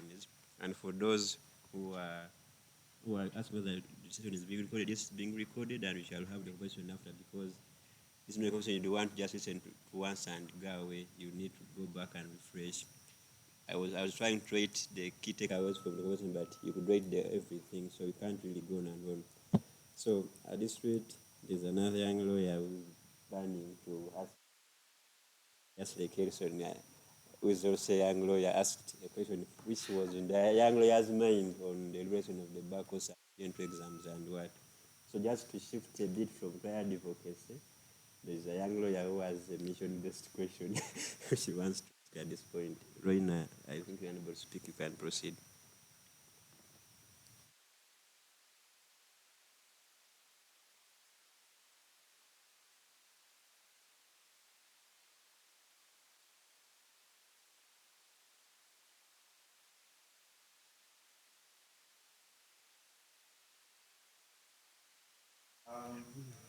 Yes.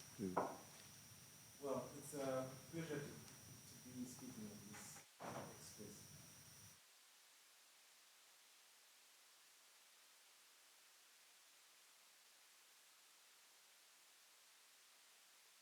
Talk to, but an even more interesting personality to listen to. The discussion that I'd like to tease you about, I'll call it a tease, is one that has been brought into the public space on a number of occasions by Ellison during his campaign on mission-based justice. So the term mission-based judge essentially refers to a scenario in which a competent lawyer, say like yourself, who is very equipped with the knowledge on construction law and say on civil procedure matters, on intellectual property matters, on many of these upcoming areas of the law that we're actually not good, that we have not litigated to the best of our ability, and has the ability to actually listen to the submissions of both parties and counsel and decide on whether the case should go to the claimant or to the respondent or to the plaintiff or to the defendant, depending on the nature of litigation that they're undertaking. Under Article 142, appointment of judicial officers, and I may quote verbatim, that the Chief Justice, the Deputy Chief Justice, the Principal Judge, a Justice of the Supreme Court, a Justice of Appeal, and a Judge of the High Court shall be appointed by the President, acting on the advice of the Judicial Service Commission and with the approval of Parliament. Now, more importantly, I'm interested in the discussion on the sabbatical that follows thereafter, where it says that where the office of the Supreme Court or a Justice of Appeal or a Judge of the High Court is vacant, or a Justice of the Supreme Court or a Justice of Appeal or a Judge of the High Court is for any reason unable to perform the functions of his or her office. And C, the Chief Justice advises the Judicial Service Commission that the state of business, and I'll repeat that for emphasis, the Chief Justice advises the Judicial Service Commission that the state of business in the Supreme Court, Court of Appeal, or the High Court so requires. The President may, acting on the advice of the Judicial Service Commission, appoint a person qualified for appointment as a Justice of the Supreme Court, or a Justice of Appeal, or a Judge of the High Court, to act as such a Justice or Judge, even though that person has attained the age prescribed for retirement in respect of that office. And this discussion has created a lot of debate. I believe even a paper by Professor Mujuzi was released earlier today, maybe even yesterday, but I believe it was today. Now, the question is, it's a tool often used to address backlog in some jurisdictions. And we've seen we've had some panelists coming here, for example, from the United Kingdom and from South Africa, where they have given their testimonies on the ability of this particular tool to address the question of backlog. Now, you've explained that it's not necessarily one of a blame game where we say that the question should be addressed by the judiciary and we should address the criteria for the appointment and how these individuals are selected on the basis of their merit and which questions they can actually answer to the best of their ability.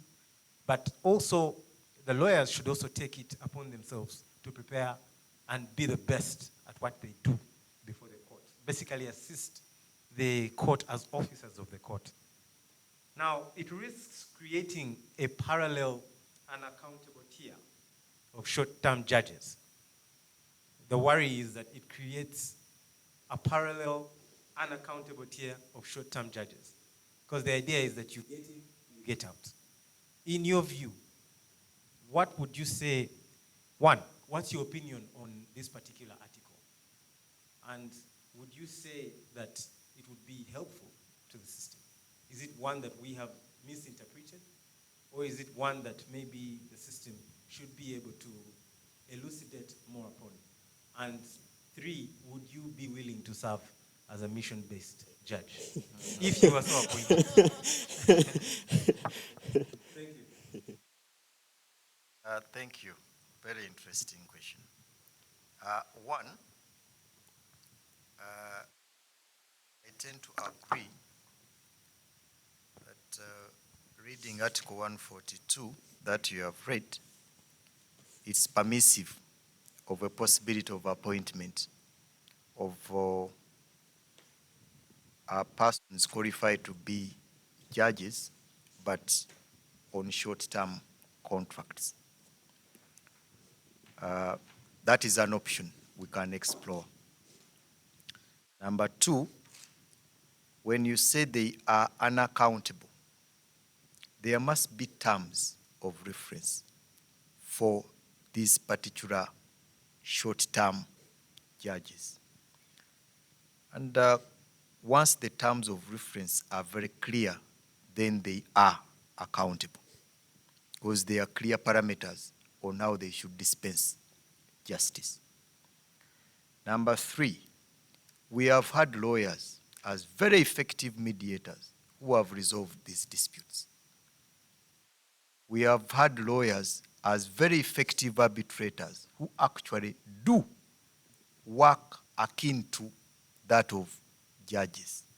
And they have rendered decisions that are even too difficult to upset on either appeal to the High Court or review to the High Court or even to the Court of Appeal. Three, the judiciary has also gotten staff from the bar, effective lawyers who were effective at the bar, at the bar and have now joined the bench and are doing very well. Are we saying we have run short of other competent lawyers in that category who are not joining the bench permanently, but who are capable of rendering similarly effective service? And my answer is no. The ones who have joined the judiciary have set a good example that you can actually have effective administrators of justice from the bar. Now, the advantage which comes with identifying competent lawyers who would ordinarily qualify as judges, but have opted not to. I consider myself to be in that category of persons who would ordinarily be interested in becoming judges, but who have opted to pursue another approach in the meantime. There are quite a number of lawyers who would ordinarily qualify as judges. Given an opportunity to help with the backlog that we have, I am sure they can competently and ably participate in the resolution of those disputes. The bar is not short of competent persons. The only question that possibly should be considered, and a very relevant and pertinent consideration, is integrity. Choice of these persons Some may be too competent, but with low levels of integrity, and that affects the type of justice that they will deliver. But you have also had persons appointed as judges who have never practiced law, and they are delivering good decisions. Now, if there is that category of judicial officers who have not been in practice, they have been considered for judicial positions, and they have ably delivered effective and comprehensive decisions. And we then say that the bar, which is in active practice of either getting or defending, cannot generate competent persons who would help resolution of those disputes. Of course, those advocating for short-term judges will have the challenge of competition between short-term judges and the actual judges. I am sure naturally there is an attempt to jealously guard the institution of the judiciary so that there are no other short-term judges who are also called judges when they are not on the same footing with the actual judges. But that approach then ignores the problem that we have of backlog. The judiciary has invited lawyers to participate in mediations for 1 week, and the results have been positive. Some lawyers have actually helped parties to settle disputes within that mediation week. We normally have, I think now, a mediation week in a year or 2 weeks in a year. If they are able to help litigants understand their dispute and resolve it, I am sure they equally have competence for that short time to adjudicate those disputes. In any case where parties are aggrieved, the same way they are aggrieved with decisions of the permanent judges, there is accountability. And accountability can be in the form of either an appeal or in the form of other post-judgment reliefs. It is a tool that we have not taken benefit of. I'm also aware that it has been applied elsewhere successfully. Assumption that lawyers from legal practice do not have the integrity to adjudicate these disputes is also wrong. Yes, there are some who may not pass the test of the required integrity, but there are also others who, with due respect, may actually be more competent than those who were appointed as judges. They are there. Given an opportunity, they could help in reducing this backlog by being assigned particular cases for a particular period of time to resolve them, whether through the ordinary litigation or through any other modes of resolving those disputes. So my view is that the article appears to be permissive. We have only not had an opportunity of testing the same. However, we have also had instances where, for example, the Supreme Court is not competently constituted, and they get a judge, a justice from the Court of Appeal, of course, under an instrument, to act as a justice of the Supreme Court for purposes of resolving the backlog at that stage. I do not see any reason why we cannot extend such an instrument to competent, qualified advocates with the requisite. And of course, there is a character assessment that can be done, either by the Judicial Service Commission through interviews, not merely handpicking, but through interviews and assessment. The only difference will be that they are not going to be appointed as permanent judges, but all other qualities that would make them competent judges will have been determined by the Judicial Service Commission. I'm sure it is something that we can test effectively. Thank you.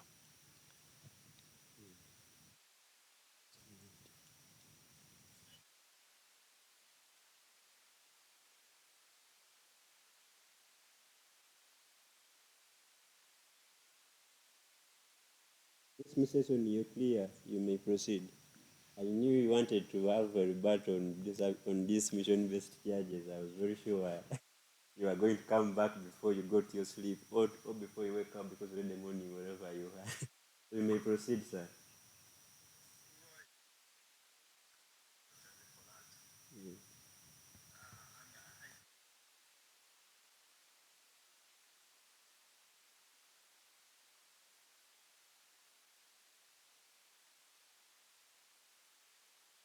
Judges or even judicial officers from the lower courts in a number of cases, in Kinyapuza's case, in the Constitutional Court, in Tumukunde's case, in a number of cases, people who are acting Supreme Court or acting justices of appeal have been conscripted from lower courts.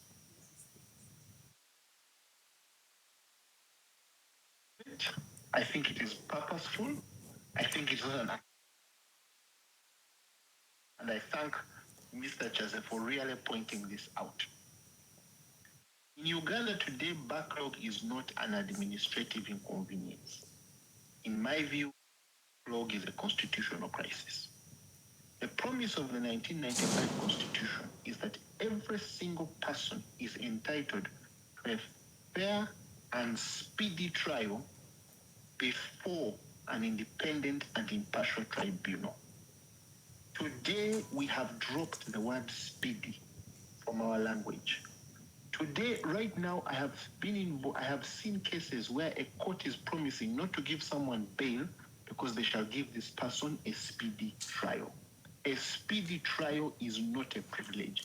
It is a constitutional right. And at the moment, we have people who wait 10 years for judgment in land matters, people who wait 7 years on remand, people who we have on this very space, someone waiting 2 years in an application for leave to appear and defend in what is called a summary suit.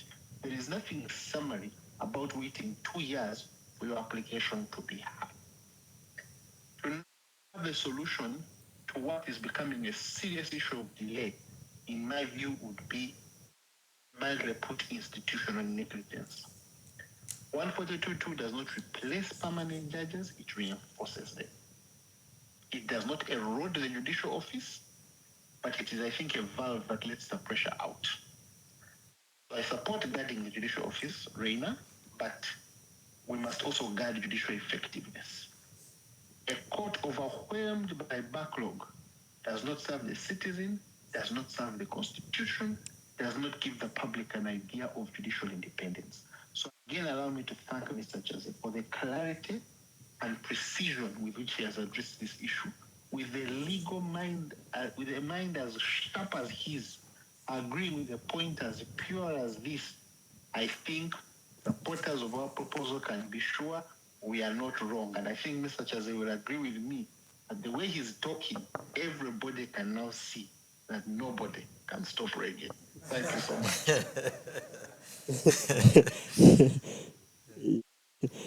Yes. Sorry. Thank you, Mr. Edison. Indeed, nobody can and no one will stop reggae. Yeah.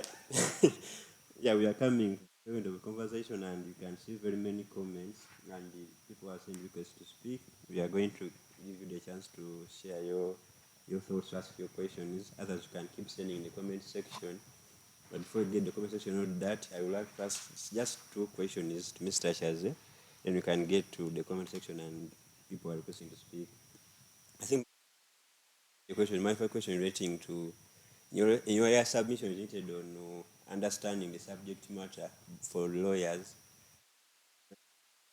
that litigate, and so even for judicial officers, you realize that if they understand the subject matter quite well, they would better adjudicate on the same and even maybe fast track its delivery of the judgment. So my question there is, do you think the Judicial Service Commission should start prioritizing subject matter experience when appointing judicial officers? Say when like appointing a person to go to commercial court, they look at a person who has a strong commercial. And we avoid scenarios where we have a person, let me say, from the DPP office and now going to join land or commercial division. And when he joins there, you just see him again. The judges who have been posted, let me say, from DPP's office and posted, let me say, to Mbale High Court. And he goes through so much to handle criminal matters, either in criminal sessions, and leaves out the other matters. So, question using subject matter experience before when appointing, and then prior to that, you have seen the justice system for 2 decades, and from your experience, what's that one reform, judicial reform, whether judicial or commercial reform, that you think would actually unlock the system and reduce on the case back?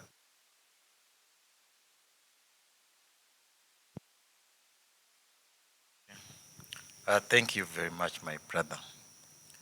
The Judicial Service Commission part in evaluating and recommending for appointment. That is the judges. The president will do the formal appointments. Now, the business of allocation or determining which judge goes where is normally within the confines of the powers of the principal judge. Of course, the relevant other authorities. There is no known standard criteria for determining who goes to which particular court, whether criminal division, whether the upcountry circuits, there is no known criteria. Now, when we say prioritizing subject matter experience, commercial disputes vary,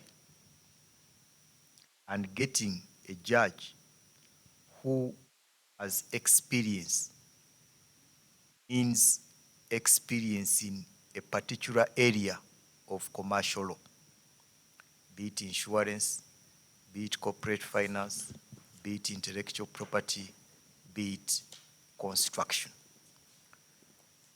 The implication of that is that you must have as many judges in the commercial division who have particular specialties, and that comes with its challenges. The understanding is that a judge is expected to know the law, an all-rounder, knowledgeable manner of disputes, and therefore capable of determining with precision whatever dispute is presented before them. That assumption may naturally not be correct because, like all us lawyers, we can't pretend that we have competence and experience in all manner of disputes. No. So if the Judicial Service Commission or whoever is in charge of determining where judges should go was to concentrate on subject matter experience alone, that would require more number of judges because you require judges who are experienced in insurance, judges who are experienced in intellectual property, judges who are experienced in corporate finance and insolvency. That means an increment extensively in the number of judges you would need. But as I said, there is no school where we have gone for experience in any particular field. The question of training, both by the institution and ourselves, or the judges themselves. Are they willing to learn? Are they willing to expose themselves to even fields which they never studied? Are they willing to do the research? Are they facilitated to do the research and further training in those fields? That is basically the question. Now, given the fact that we have challenges with the number of judges and the financial challenges that comes with increased number of judges, and we shall not get as many as we would wish, the question is, how do we utilize the few available effectively?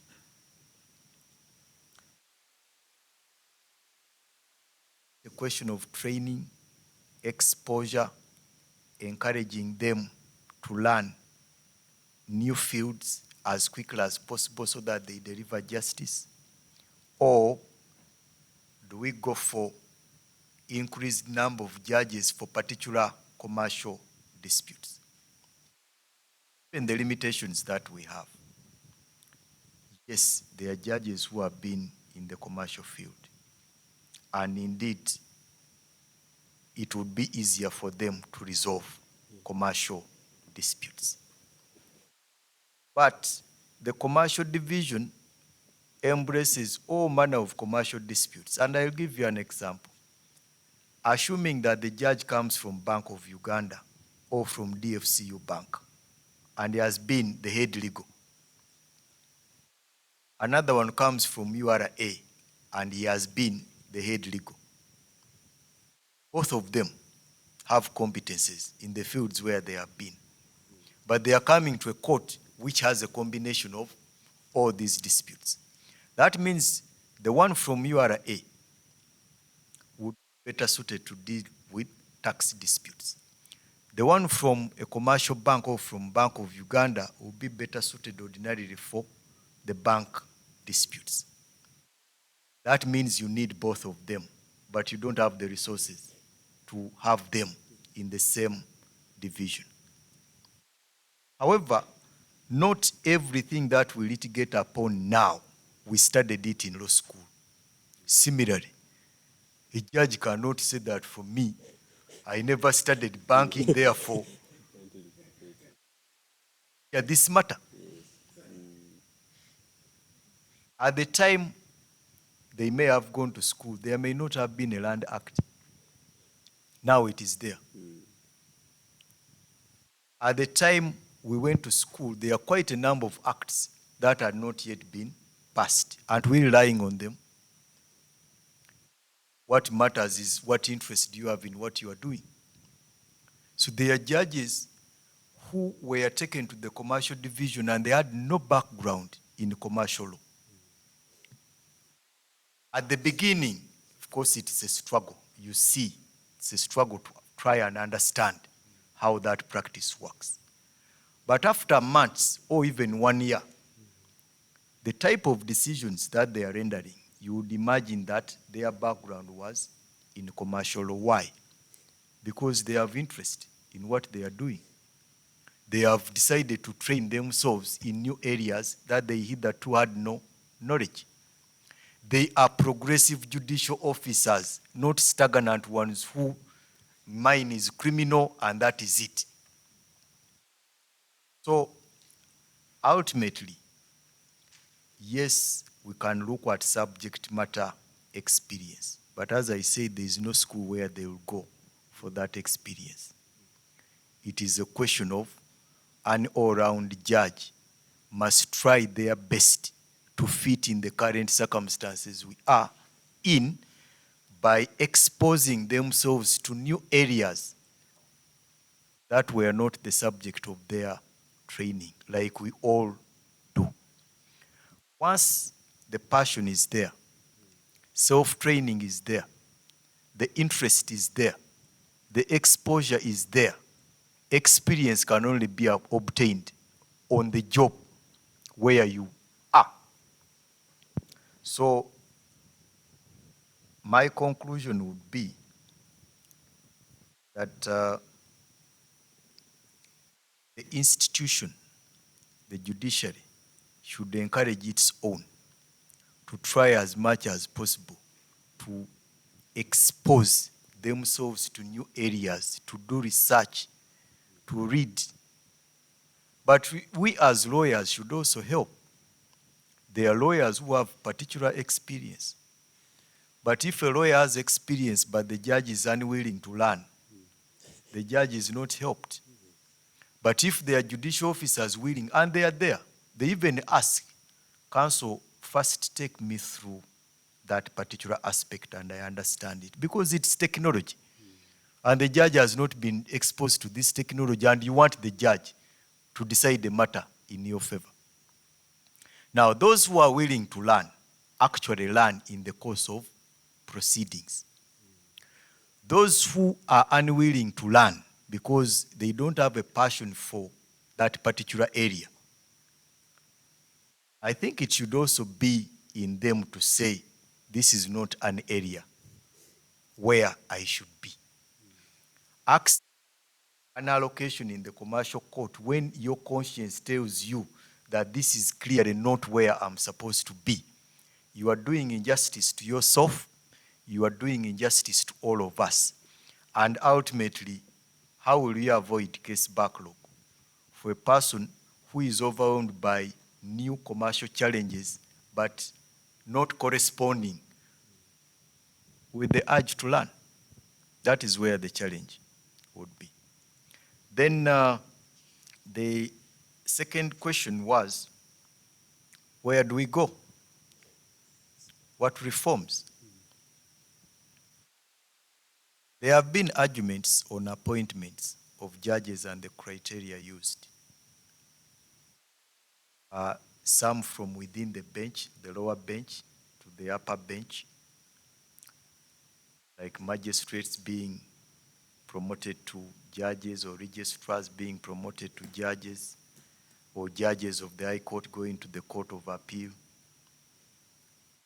And then other potential candidates from other institutions, government institutions, or even private institutions, and then from the bar.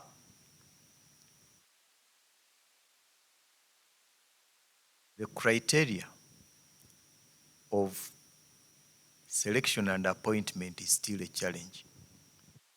Because of course it is laden with some level of political influence and other interests other than necessarily competence.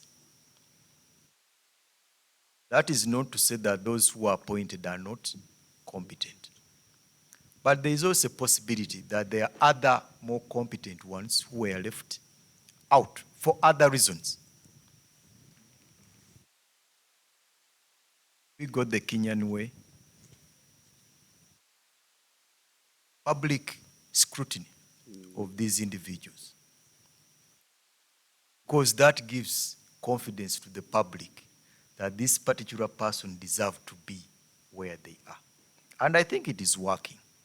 Because we have seen the interviews, and clearly there are people who do not pass that test. Because even the basics are not within their knowledge. The closed nature of appointments we have limit us or limit the public participation in these appointments. Maybe it is one of the things that we should consider. The other reform would relate to accountability for both the bar and the bench.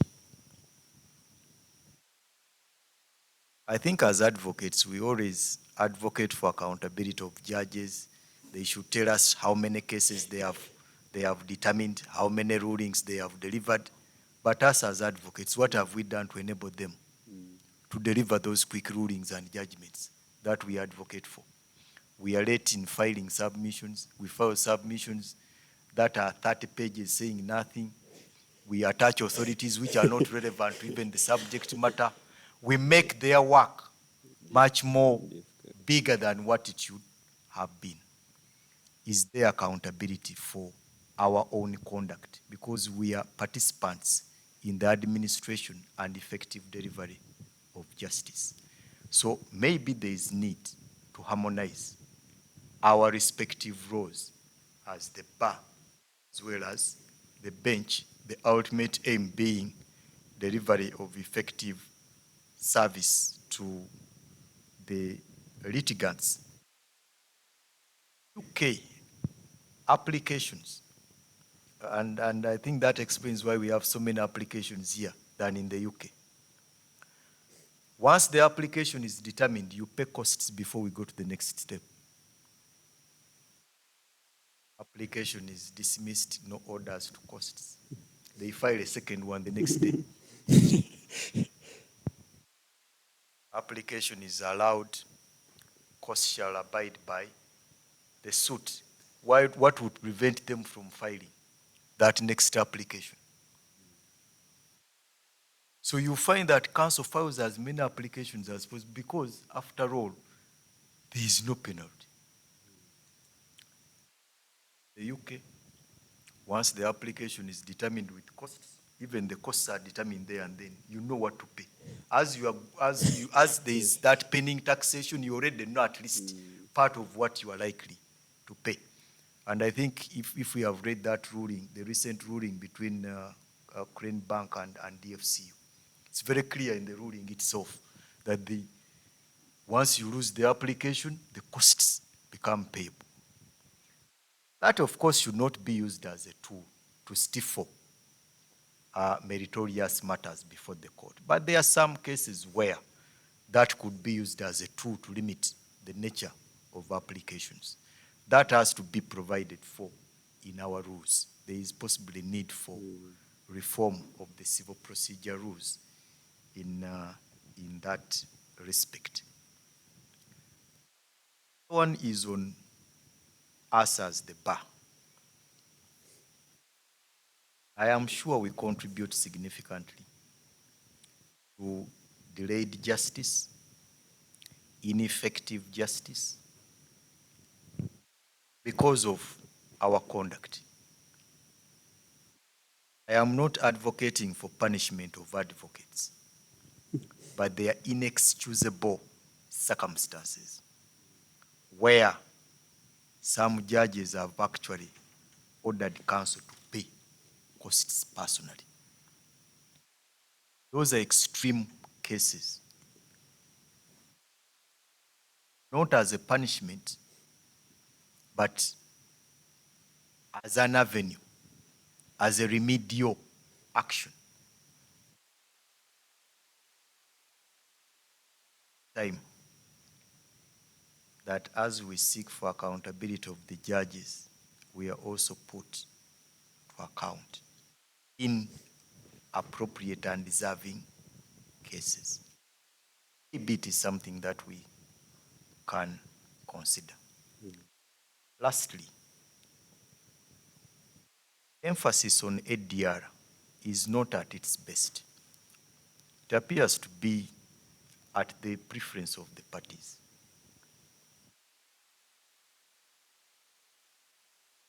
At the Court of Appeal, parties are settling after a judgment.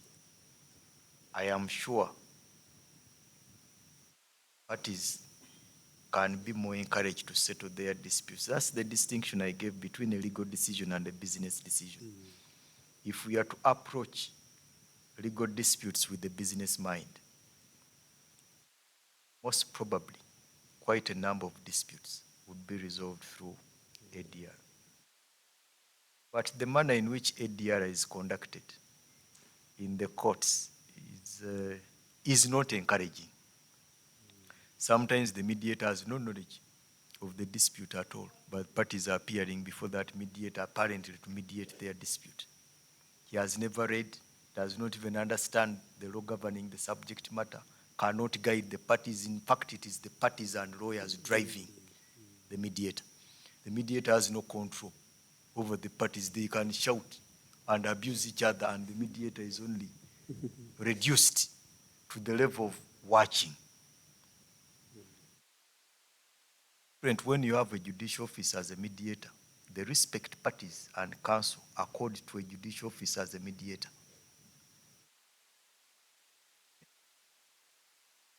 At the commercial court, some time back, they had introduced judge-based mediation and I think they have restarted it. We used to call it evaluative mediation. The matter is before Justice Anna Mugenyi. Says, counsel, can I refer you to a colleague in this court? You go for evaluative mediation. So you appear before another judge. The judge has studied the matter, and the judge gives. Doesn't say this is the likely decision. But counsel, I have looked at your matter. I've also looked at this. Have you considered this? Have you considered this? Don't you think this is a matter? The type of respect lawyers and clients give that particular arrangement by the judge is different from an ordinary mediator who is a lawyer in practice.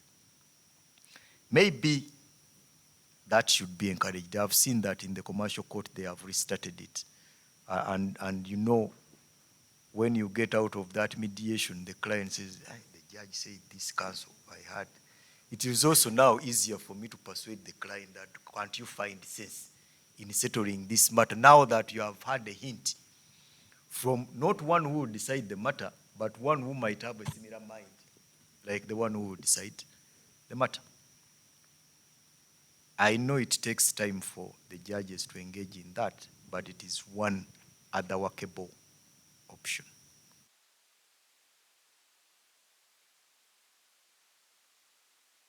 Welcome, Mr. Chaz. Just in case you are just joining us, Mr. Chaz has been powering wisdom, and it's now like approaching 9:30. So we are coming to the tail end of the conversation, and for those who have been with us from 7 up to now, we thank you. We are very grateful. We shall now take questions from the comment section. I will first proceed with this, and then this is from, there are very many comments in the comment section, but in the interest of time, we will not read all of them. And he appreciates the flowers. For the other questions, you respond via chat. So, but I'll pick out one. This was from Madame Birungi Fiona. She understands how much passion plays into understanding what you're practicing or achieving success in it. But there's that scenario where you leave LDC, you are passionate about something, but you don't get an opportunity to practice what you're passionate about, and then you get another place to do things which you're not passionate about. So he's asking, what's the best direction a young lawyer should take after LDC when they are passionate about a particular field sector, but cannot find a job or in that particular field, and then they end up in another sector, like public sector, yet you want a private sector or something of that sort. The decision they should take. But before you take on that, I also want to add that Mr. Dalton's question. Mr. Dalton Kawesa is the head of current affairs at NDSTV, and he has current information on the law and question. Mr. Dalton, in case you are able to speak in just like 3 minutes, you could pose your question and Mr. Chaz answers them once. Thank you.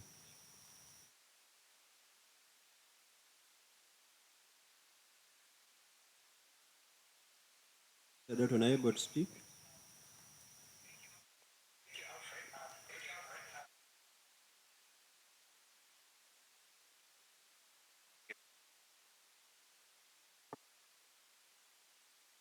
Sorry. So I think Mr. Chaz could be answering this one as we get another person as a speaker. Thank you, Fiona, for the question. The answer is, at what point do you become passionate about your career? Is it after completing LDC, then you start thinking, what do I want to become? And that is where we all differ. And I am sure one of the challenges is lack of correct and competent career guidance while in law school. Every student who enters first year wants to become a lawyer. What type of lawyer? All I want is to become a lawyer. After successfully completing LLB, they join the bar course. And at that stage, their focus is on passing the back course, no matter what they will become. That person has no passion, has no choice. Their focus is on only passing the exam. Once they have succeeded in passing the exam at LDC, then they start thinking, what do I become? Litigation lawyer? Do I go to the bank? Do I go to URA? Now at that stage, there are economic concerns which impact.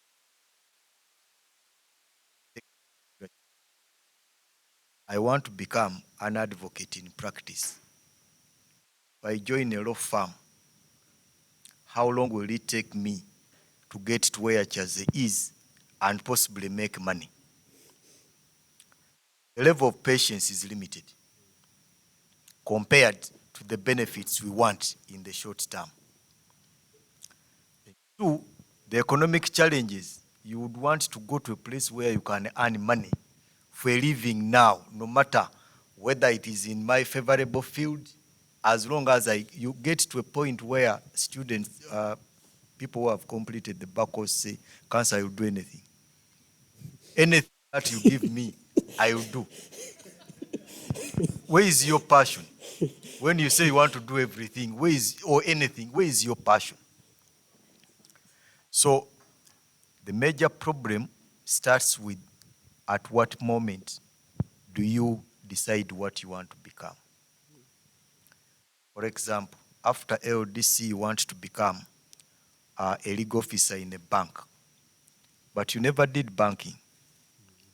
You want to become a legal officer in URA, but you never did revenue law and taxation. You want to work with Bank of Uganda, you clearly know nothing about the regulatory framework. But you want to work there because you have seen some colleagues who are successful there. That means that you started pursuing your passion too late, when the relevant subjects that would have enabled you to implement your passion are the ones you ignored, because at that time your interest was merely passing. There are even students who say, "Me, I will do which subject can I score in highly."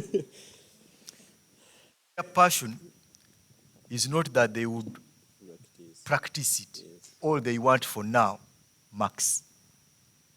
After getting the marks, they discover that I did that one for marks. I don't want to go there. But where they want to go, they do not have any backup in terms of supporting documentation, in terms of supporting subjects, etc. In other words, their CV cannot support their passion at all. Where do they end? Cancel anything available. I will do it. And no law firm can take on a lawyer who is willing to do anything. That one can hardly do anything. If you are willing to do whatever they give you, then you can hardly do anything. Clearly, you have no particular passion for a particular area. Now, I'll give myself as an example. Why I'm into litigation and why I'm into legal education. Because right from high school, I used to do some teaching. When I was in senior 6, and I think Dalton from NBS is one of those who were in the class below me. They know what I used to do at high school. I used to like sharing knowledge with those who, we used to say those who desire it and may not have as much as God has possibly blessed others. So in law school, I used to participate a lot in terms of presentations, because my thinking was I must share legal knowledge. So it's not by accident that I find lecturing one of the simplest things to do.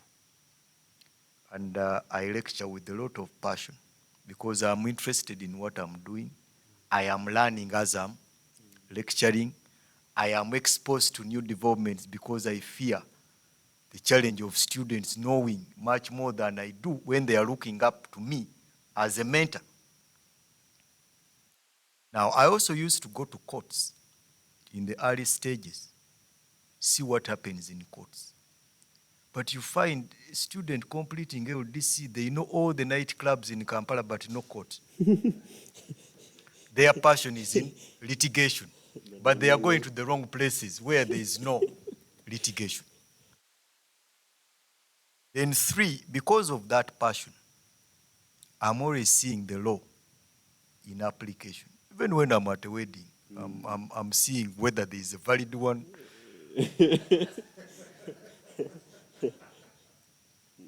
And my worry is that if you are there and you don't see any law applying anywhere, then your passion is somewhere else.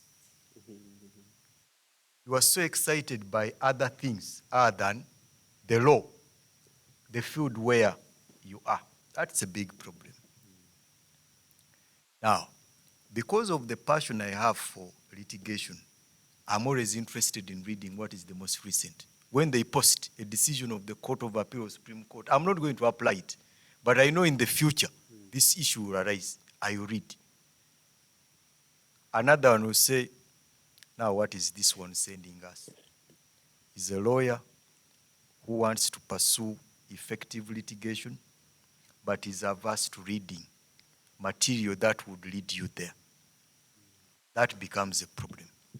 Because you want to pursue a passion, but you are not willing to take up the mantle of helping yourself in that line. So, Fiona, ultimately, there are instances where you want to pursue a particular passion, but the socioeconomic realities do not allow. We do appreciate such instances. Because you have a passion for litigation, you actually do whatever it takes. But the economics of the day cannot allow you to survive in litigation. Now that requires some level of patience. But if you are also inspired to pursue your passion, it doesn't take you longer to get to to becoming an effective litigator. Yes, it has taken us quite some time to become what we are. But there are also other people who may have graduated ahead of us and may not be at the same pace, simply because of the variation in passion and what it takes to pursue your passion. So it's not enough to merely have a passion. You must do what it takes for you to effectively and successfully pursue your passion. That is what we look at. Yes. Thank you. It's not enough to have the passion, but you must do everything to perfect your passion. That was, I think Fiona has been answered very effortlessly and well answered. At this point, Mr. Bob, just in a little one amount, just in 2 minutes, please pose your question. We are running short of time and we would appreciate you ask your question in 2 minutes. Thank you.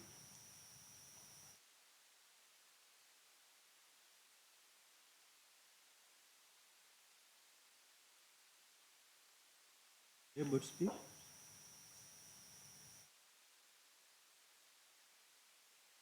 Sorry, I think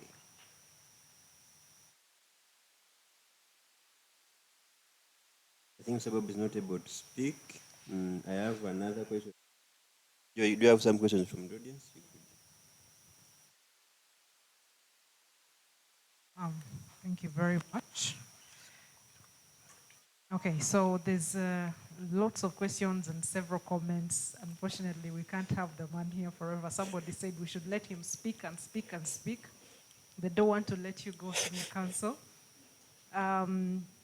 And some are just asking, I think some of you just joined in the middle of the conversation, not to worry. Yes, this session is being recorded as like all the other sessions, so don't you worry, you can always go back and replay it and catch the start. But it's going to be here. Okay, so there's several questions, but I'm just going to pick out this particular one since you just talked about reading, and which is a challenge to the young lawyers. And I think this whole pursuit of passion is a very, very important one. because half the time, like you said, we go through LDC and all you want is just to pass. While you're LLB, probably you just don't excited that you're studying law. So now when you're out, what are you doing? And you have talked about reading, a very, very need for it, especially in pursuing that you are passionate about.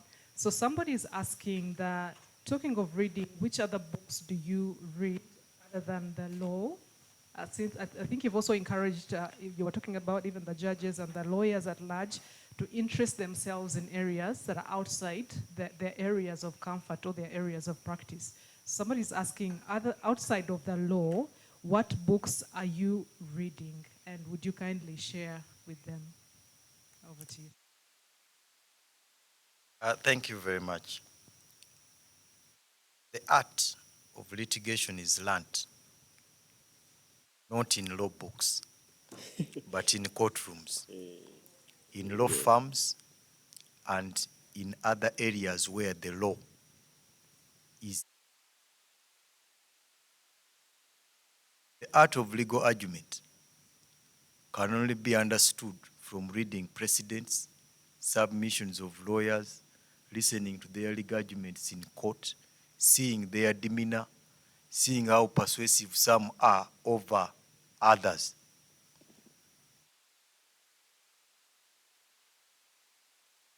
But what do I see in courts, especially with the young lawyers? They're on WhatsApp throughout the court proceedings. Yes.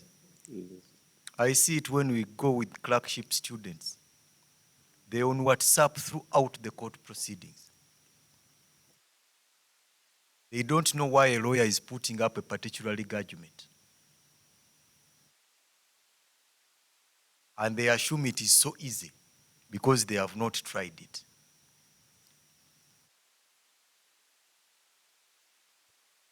When you give, for example, an assignment on submissions, in 30 minutes they are done.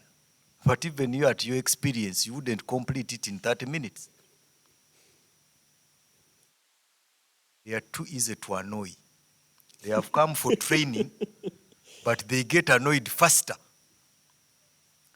Counsel has not even read through my submissions, he has chased me away. Because he knows that at your level, without insulting your intelligence, there is no way you could have put up a spirited legal argument within 30 minutes. They know. But the person who is supposed to benefit from training thinks they are insulted, thinks they have not been given a benefit of doubt. And when we go through, read everywhere, because it is copy and paste from somewhere. Now, a person who is unwilling to be effectively trained can never learn. A person who is so easier to annoy because the seniors have corrected you,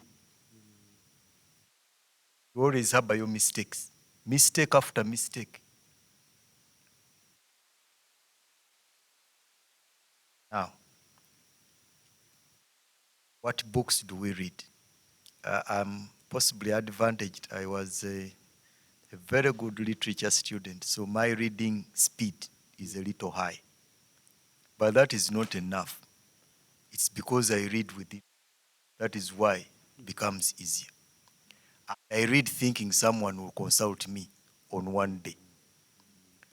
I want to be as knowledgeable as possible at all material times. I don't want to give room to ignorance. Even what I don't, areas that I have never covered, I would want to read and understand them because an opportunity will strike. And when the opportunity strikes, that is when people start reading. It's too late. Two, I know that I'm not the alpha and omega of the law. Learning does not end. So I keep on learning and unlearning. Unlearning meaning those areas which are not useful to my continued success, I abandon. Learning areas which have made others succeed, I would want to learn them. As our current young lawyer adopt that. One, focuses on earning, not learning. The time to read is unavailable. The reading is by compulsion rather than by self-interest. Then being trainable. Are they amenable to being trained?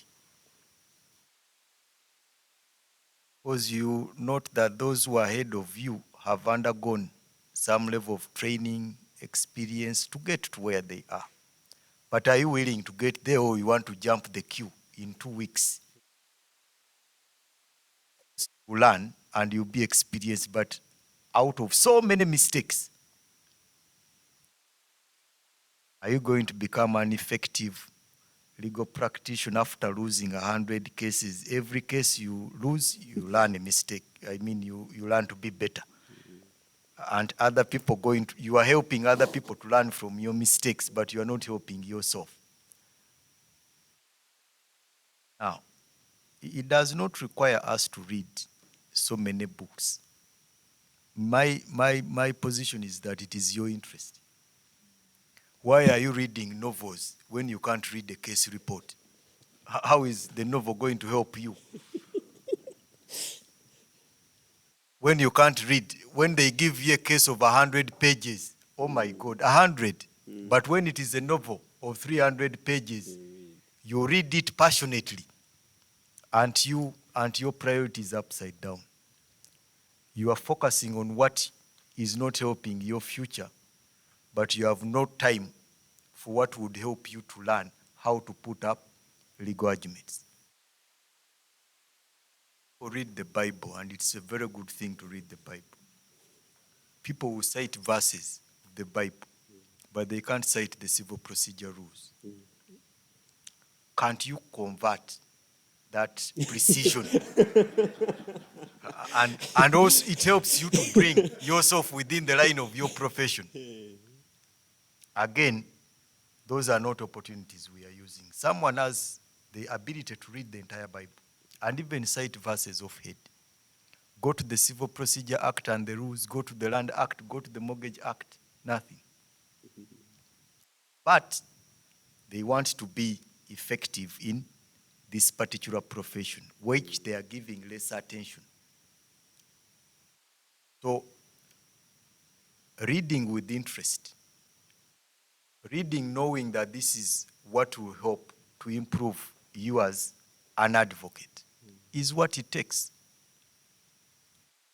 Otherwise, there are people who have a lot of time and they can hardly read and conclude anything. And there are people who have limited time. Because I know, let's say I enter office at 7:30 and they post a decision and I have court at 8:30, but I must read that decision. The time I spend on it is less, but I must do it. Then others will say I wait for Saturday. By Saturday, they have posted 10 decisions. Then when you check on Saturday, you say 10. Where do I start from? You already discouraged yourself from reading. So we normally use the limited opportunities we have to learn as much as we can to improve ourselves.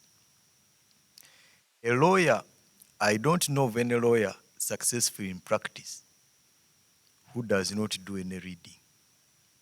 I don't know. Most of the senior, well-grounded lawyers, they do a lot of reading, a lot. Prepare more than those under training. You find that the lawyer has been in practice for 25 years, is preparing for 5 hours. But the adversary who has practiced for 1 year has prepared for 30 minutes. Why wouldn't you be overwhelmed? So the point is, let's read with passion. Let's read and enjoy the profession. Every time you read what interests you, you indeed read and understand it. Every time you read as if it is a punishment, indeed, your understanding will equally be like a punishment. That is what I see. Thank you very much.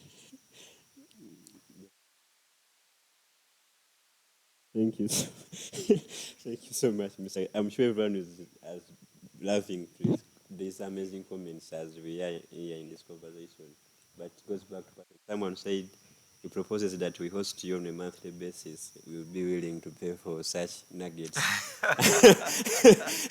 And I think I would agree with him. Someone was even asking, why does Uganda Society give us still E-points for attending these conversations? And we are really going to push for that. And another one is wondering, why haven't you ever contested to be our president of ULS? So that we always speak to you whenever we want as our president. But there are very many comments. I think I may have missed out some, but maybe Rain, if you saw some and you have a question from the yeah, that and yeah, one comment if you wish you and want to pass, Mr. Chaz.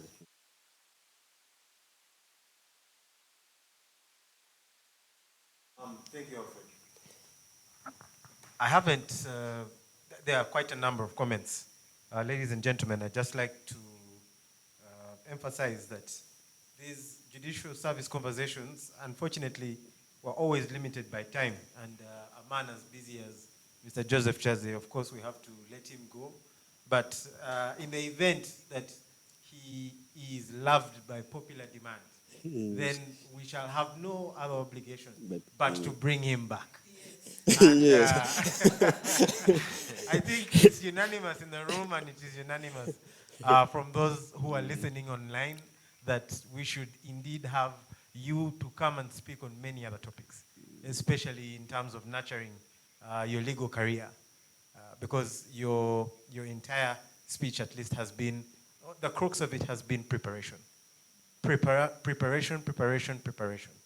Abraham Lincoln once said that if I was given 6 hours to cut a tree, I would spend 5 of them sharpening the axe. And that has been your conversation today. I find that very, very, very helpful. Now, a young lawyer is here asking, and I found the question interesting. I didn't know whether to put it to you, but I'll leave it to you to respond to it. He said, what do you have to say on the state of the relationship between the bench and the bar at this point in time? I will not go into, I don't know what he means by that. I've understood. I think I've chosen to either close my ears or shut my eyes, but what are there, at least as you're parting from our company, is there something that you'd like to say in response to that question? Thank you. Thank you very much. A good question. The relationship between the bench and the bar. First and foremost, the bench and the bar are stakeholders in effective delivery of justice. And the ultimate client we have in common is the litigant. That means that where there is animosity between the bench and the bar, the ultimate victim is the litigant, the innocent litigant. Ordinary times, the bench and the bar are supposed to work in harmony to ensure that effective justice is delivered to those who have entrusted us with that mandate. The bench to determine the disputes, the bar to present those disputes for determination by the bench. From a leadership perspective, the relationship appears to be sour at the moment between the leadership of Uganda Law Society as a bar and the leadership of the judiciary. And I think it is a question of approach. The bar has demands. How do you present your demands to the bench? the bench has concerns. How does it present its concerns to the bar? The variation has been in the approach. Otherwise, both parties have clear and correct concerns in respect of their roles in delivering justice. It is only the approach taken by both of them to resolve that standoff that is causing the rather unconventional relationship. Now, I would not want the bar and the bench to be perceived at large that they are at loggerheads. No. There are lawyers who appear before judges, and both sides have too much respect for each other, and their litigation goes on smoothly. There are lawyers whose approach is to antagonize the bench, which is also presided over by human beings.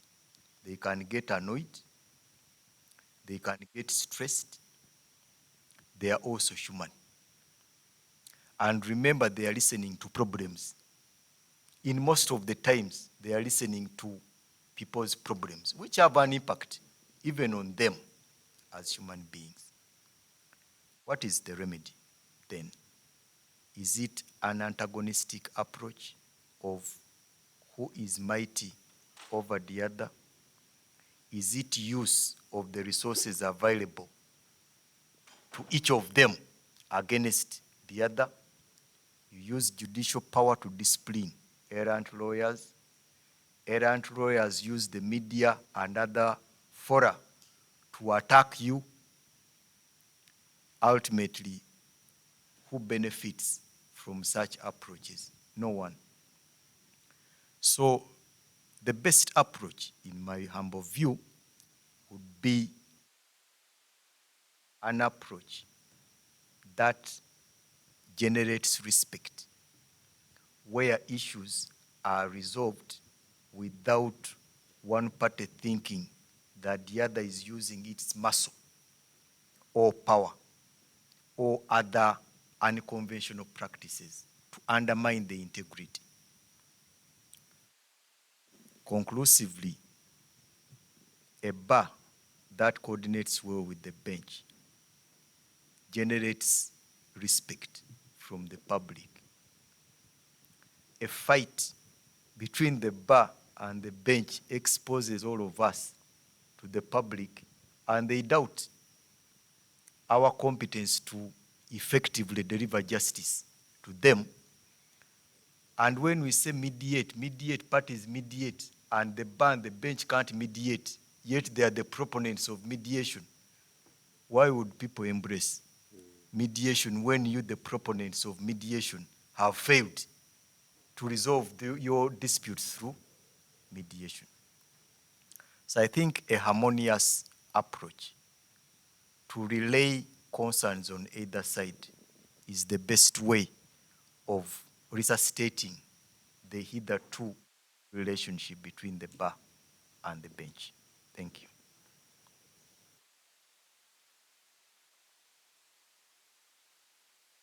Yeah, we are clapping. I believe in the audience are clapping. The questions are very many. Really can't finish them, so we're approaching 10. But I'll take one from the comment section and one from the audience. And even those who are TikTok who are listening in, also on TikTok watching last live, we see you, but we may not take your questions today. But we will address them later on because it's from 7, it's now 10 p.m. and such as I know is a married man. As the best of my knowledge, and That is I have a to correct detail it later. fact. It's a correct fact, so we must let him go. But just these two, first from the conversation from Mr. Jaffes Mesk is asking, what advice does the senior advocate give to law students who would, I think those who don't want to go to back LDs and then they want to be enrolled. I don't know what's that's the route. Then Mr. Pasco, you just in 2 minutes ask your question and then Mr. Chaz answers them once. That will be your the last question from the audience. Thank you. Pasco, are you able to speak? Just in 2 minutes.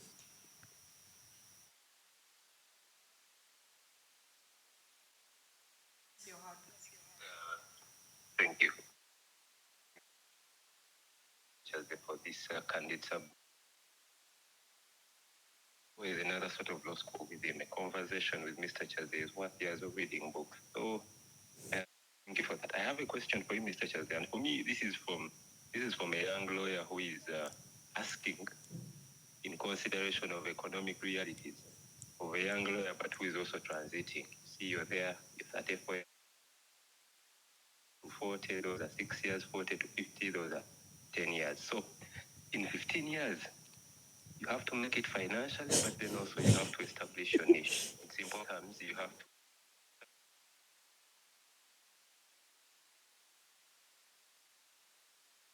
up with you. I think you have to get your niche, your specialty, so which but then you believe will be high paying, and then you survive. So what is your take on this school of thought that has come up recently, where the young lawyers are saying, have the opportunity to relocate to another jurisdiction is paying more, and is usually intellectual property, immigration, international taxation, I think international trade as well. So I come do my PODITRA, East African School of Taxation, maybe I add on a bit, maybe paper 1 or 2, I go do a master in international taxation at University of New York. It's federal law.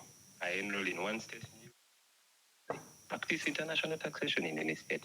Now the argument that particular person is advancing is, I think the pay there will be good, because when we look this other side as well, there are issues of pay in our jurisdiction. Of course, the hard work comes in and the network. So what is your view? What would you tell that school of thought? What is your take on that school of thought which looks at that, thinking they will break through financially, but also career-wise with their specialty, vis-a-vis that one who says, well, I rather focus in our Uganda, struggle with our economic realities, struggle with, whatever is happening, and I find a way of making it in there. I just want to pick your mind on that. Thank you. Thank you very much. Very interesting. The first one is a young lawyer who wants to take the path of Mr. Male Mabirizi. One, Mr. Male Mabirizi was a very brilliant student, that I must say, because he was in a class that I was teaching, and you could easily tell that this particular student has interest in what they are doing. He has decided to take a path where he would want to be an advocate, but not within the confines of the Advocates Act, which regulates who an advocate should be. There are challenges with that path, because there are privileges that come with being an advocate properly so-called, and is not.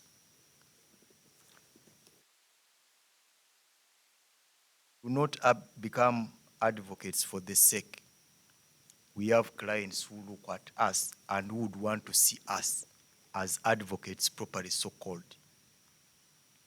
I am sure there are clients who cannot look out for Mr. Male Mabirizi for purposes of particular legal transactions because of his legal limitations.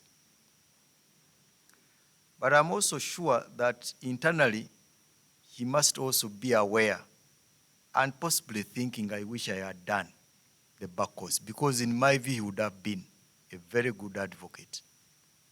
What is missing is the back course.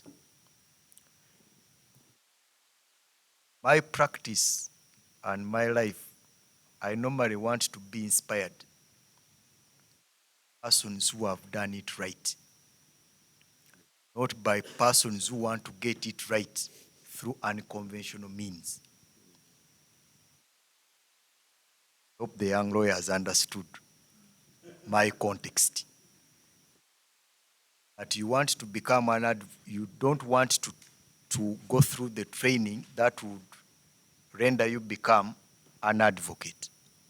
Yet you want to submit as an advocate and to appear where advocates appear. Aren't you condoning a problem that you should have resolved? That is a personal choice. I cannot blame Mr. Mabirizi for the choice he has taken. Possibly it works well for him, but it also has challenges. and he has faced such challenges in court, where he would want to sit at the bar, but the law does not allow him to do so. First cause question is very practical. Young lawyer thinking of the economic realities of Uganda, the opportunities outside the country. Why should I suffer in Uganda with the back course and all these other challenges of law firms instead of going for greener pastures? First, I've had the advantage of being in the developed world, and you would ask me why I'm still here and not there. Yet ordinarily I would qualify to work where I studied from. I had an opportunity of being in the UK. I had an opportunity of getting employed there. But you wonder why I am here.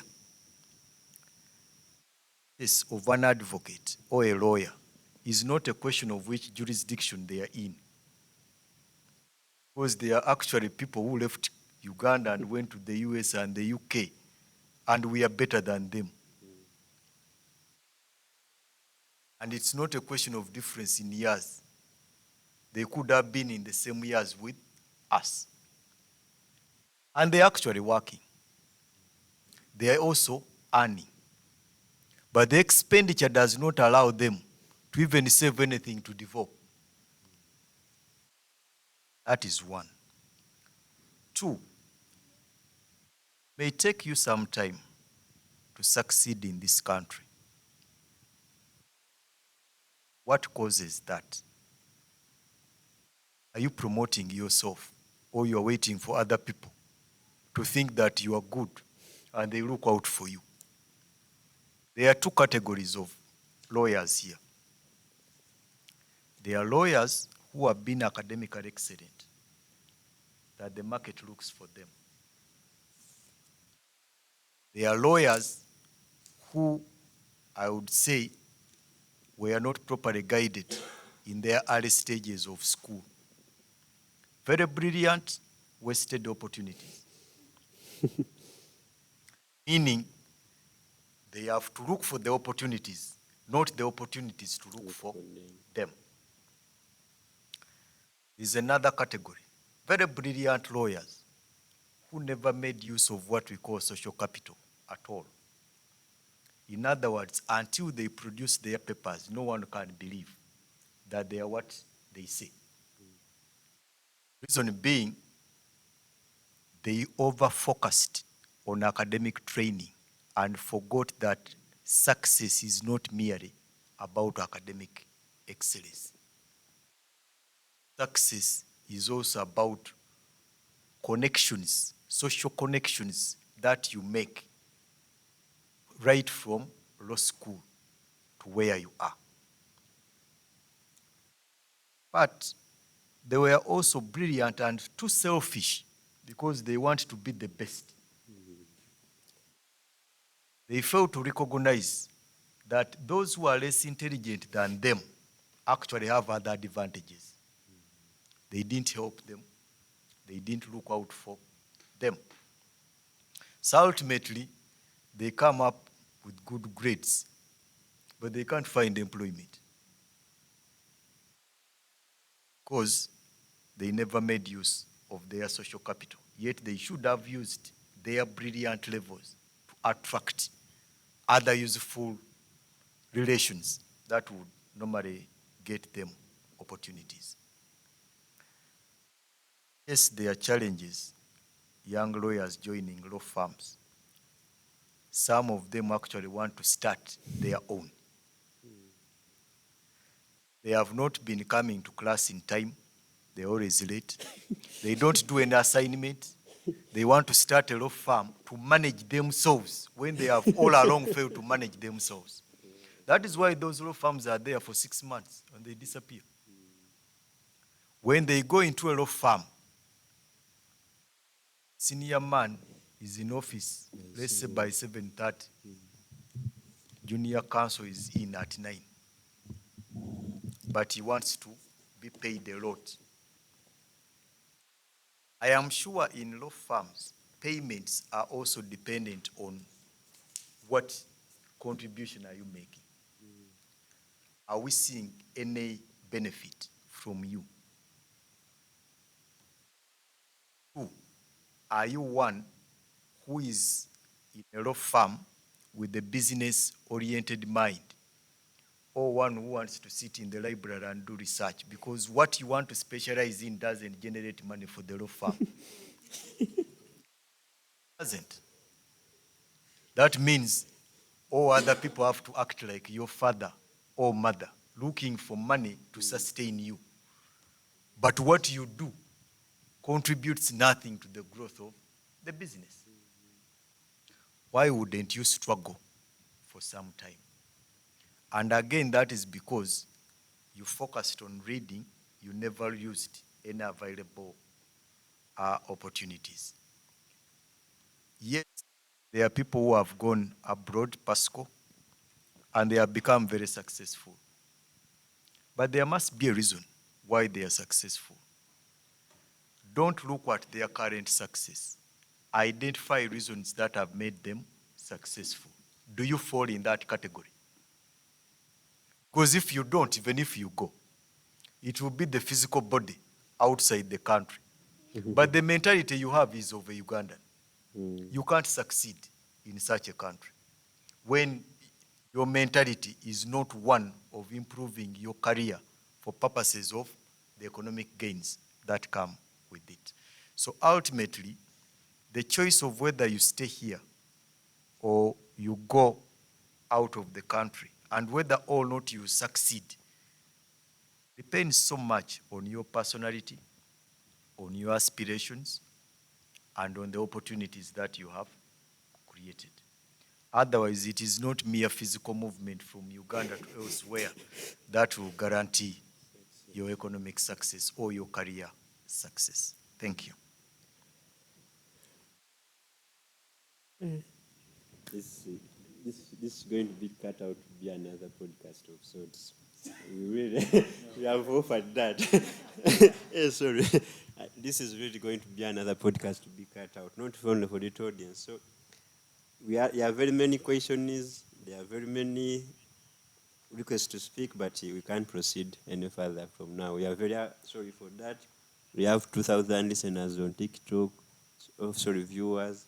We have almost 5,000 listeners on the space, and all of them want to ask, but maybe as someone proposed, we shall invite Mr. Chaz once again. No and the good thing is we accepted our invitation. So it's upon now, Mr. Elson, to schedule another invitation, and I think even that time session will be around physically.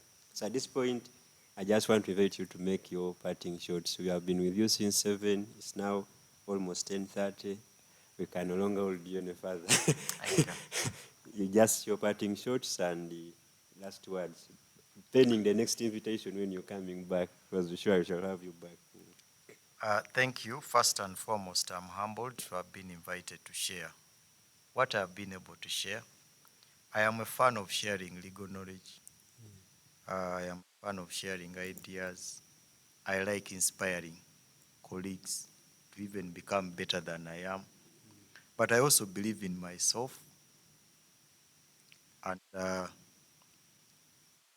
I don't take less of myself. I value myself because I work for it. I do work for it.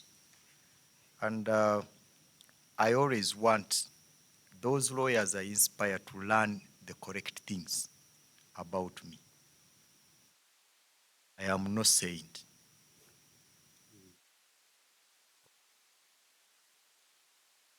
Quite a number tell me we want to be like you. And I say, but do you know what it takes? Why don't you ask me what it has taken me to become what I am, rather than relying on assumptions? Maybe when I take you through my story to where I am, you will know why you are where you are and what you need to get to where I am, because I also didn't start from where I am. But one thing that I believe in is that we all have equal opportunities. How to make use of our opportunities to our advantage is where we differ. For example, we all have knowledge of the law. how we use the law and our knowledge to economically gain from that law, to create opportunities for ourselves, to market ourselves, is where we differ. Maybe the strategies we have adopted will normally determine why one is better than the other. The best thing is always to look out for progressive strategies in others and to learn that all animals are equal.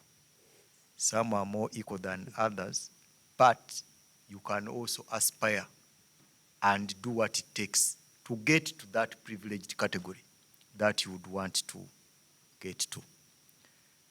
For the young lawyers, of course, the senior lawyers have learned a lot from them through the battles that we have had. But the mutual respect in this profession is very important. Legal business is not a battlefield. No. It's a business where we all want to survive. And very senior lawyers have a lot of respect for their juniors. Sometimes it doesn't work the other side, where you find that the engagement between the junior and the senior lawyer is worrying. In life, you never know when you next need that lawyer. Leave your chances open. Because if that lawyer decides to reciprocate the same conduct you have applied now, the results may not be good. So in all that we do, we aspire to create good, progressive, and positive relationships which can contribute to our successful careers in the future. I thank all of you for the comments you have shared. I am amenable to accepting any further invitation on any relevant topic as and when they will find time.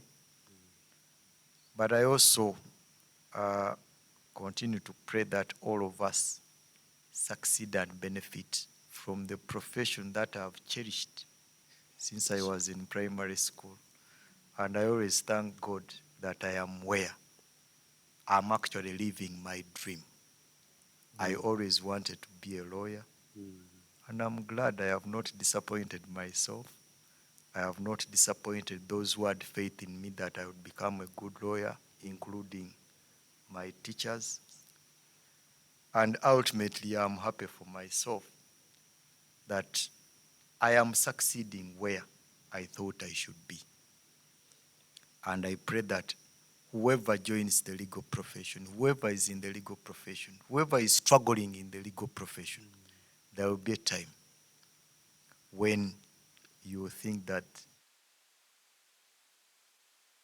you can't become a doctor now, a medical doctor. You can't become a nurse. You can't become an engineer.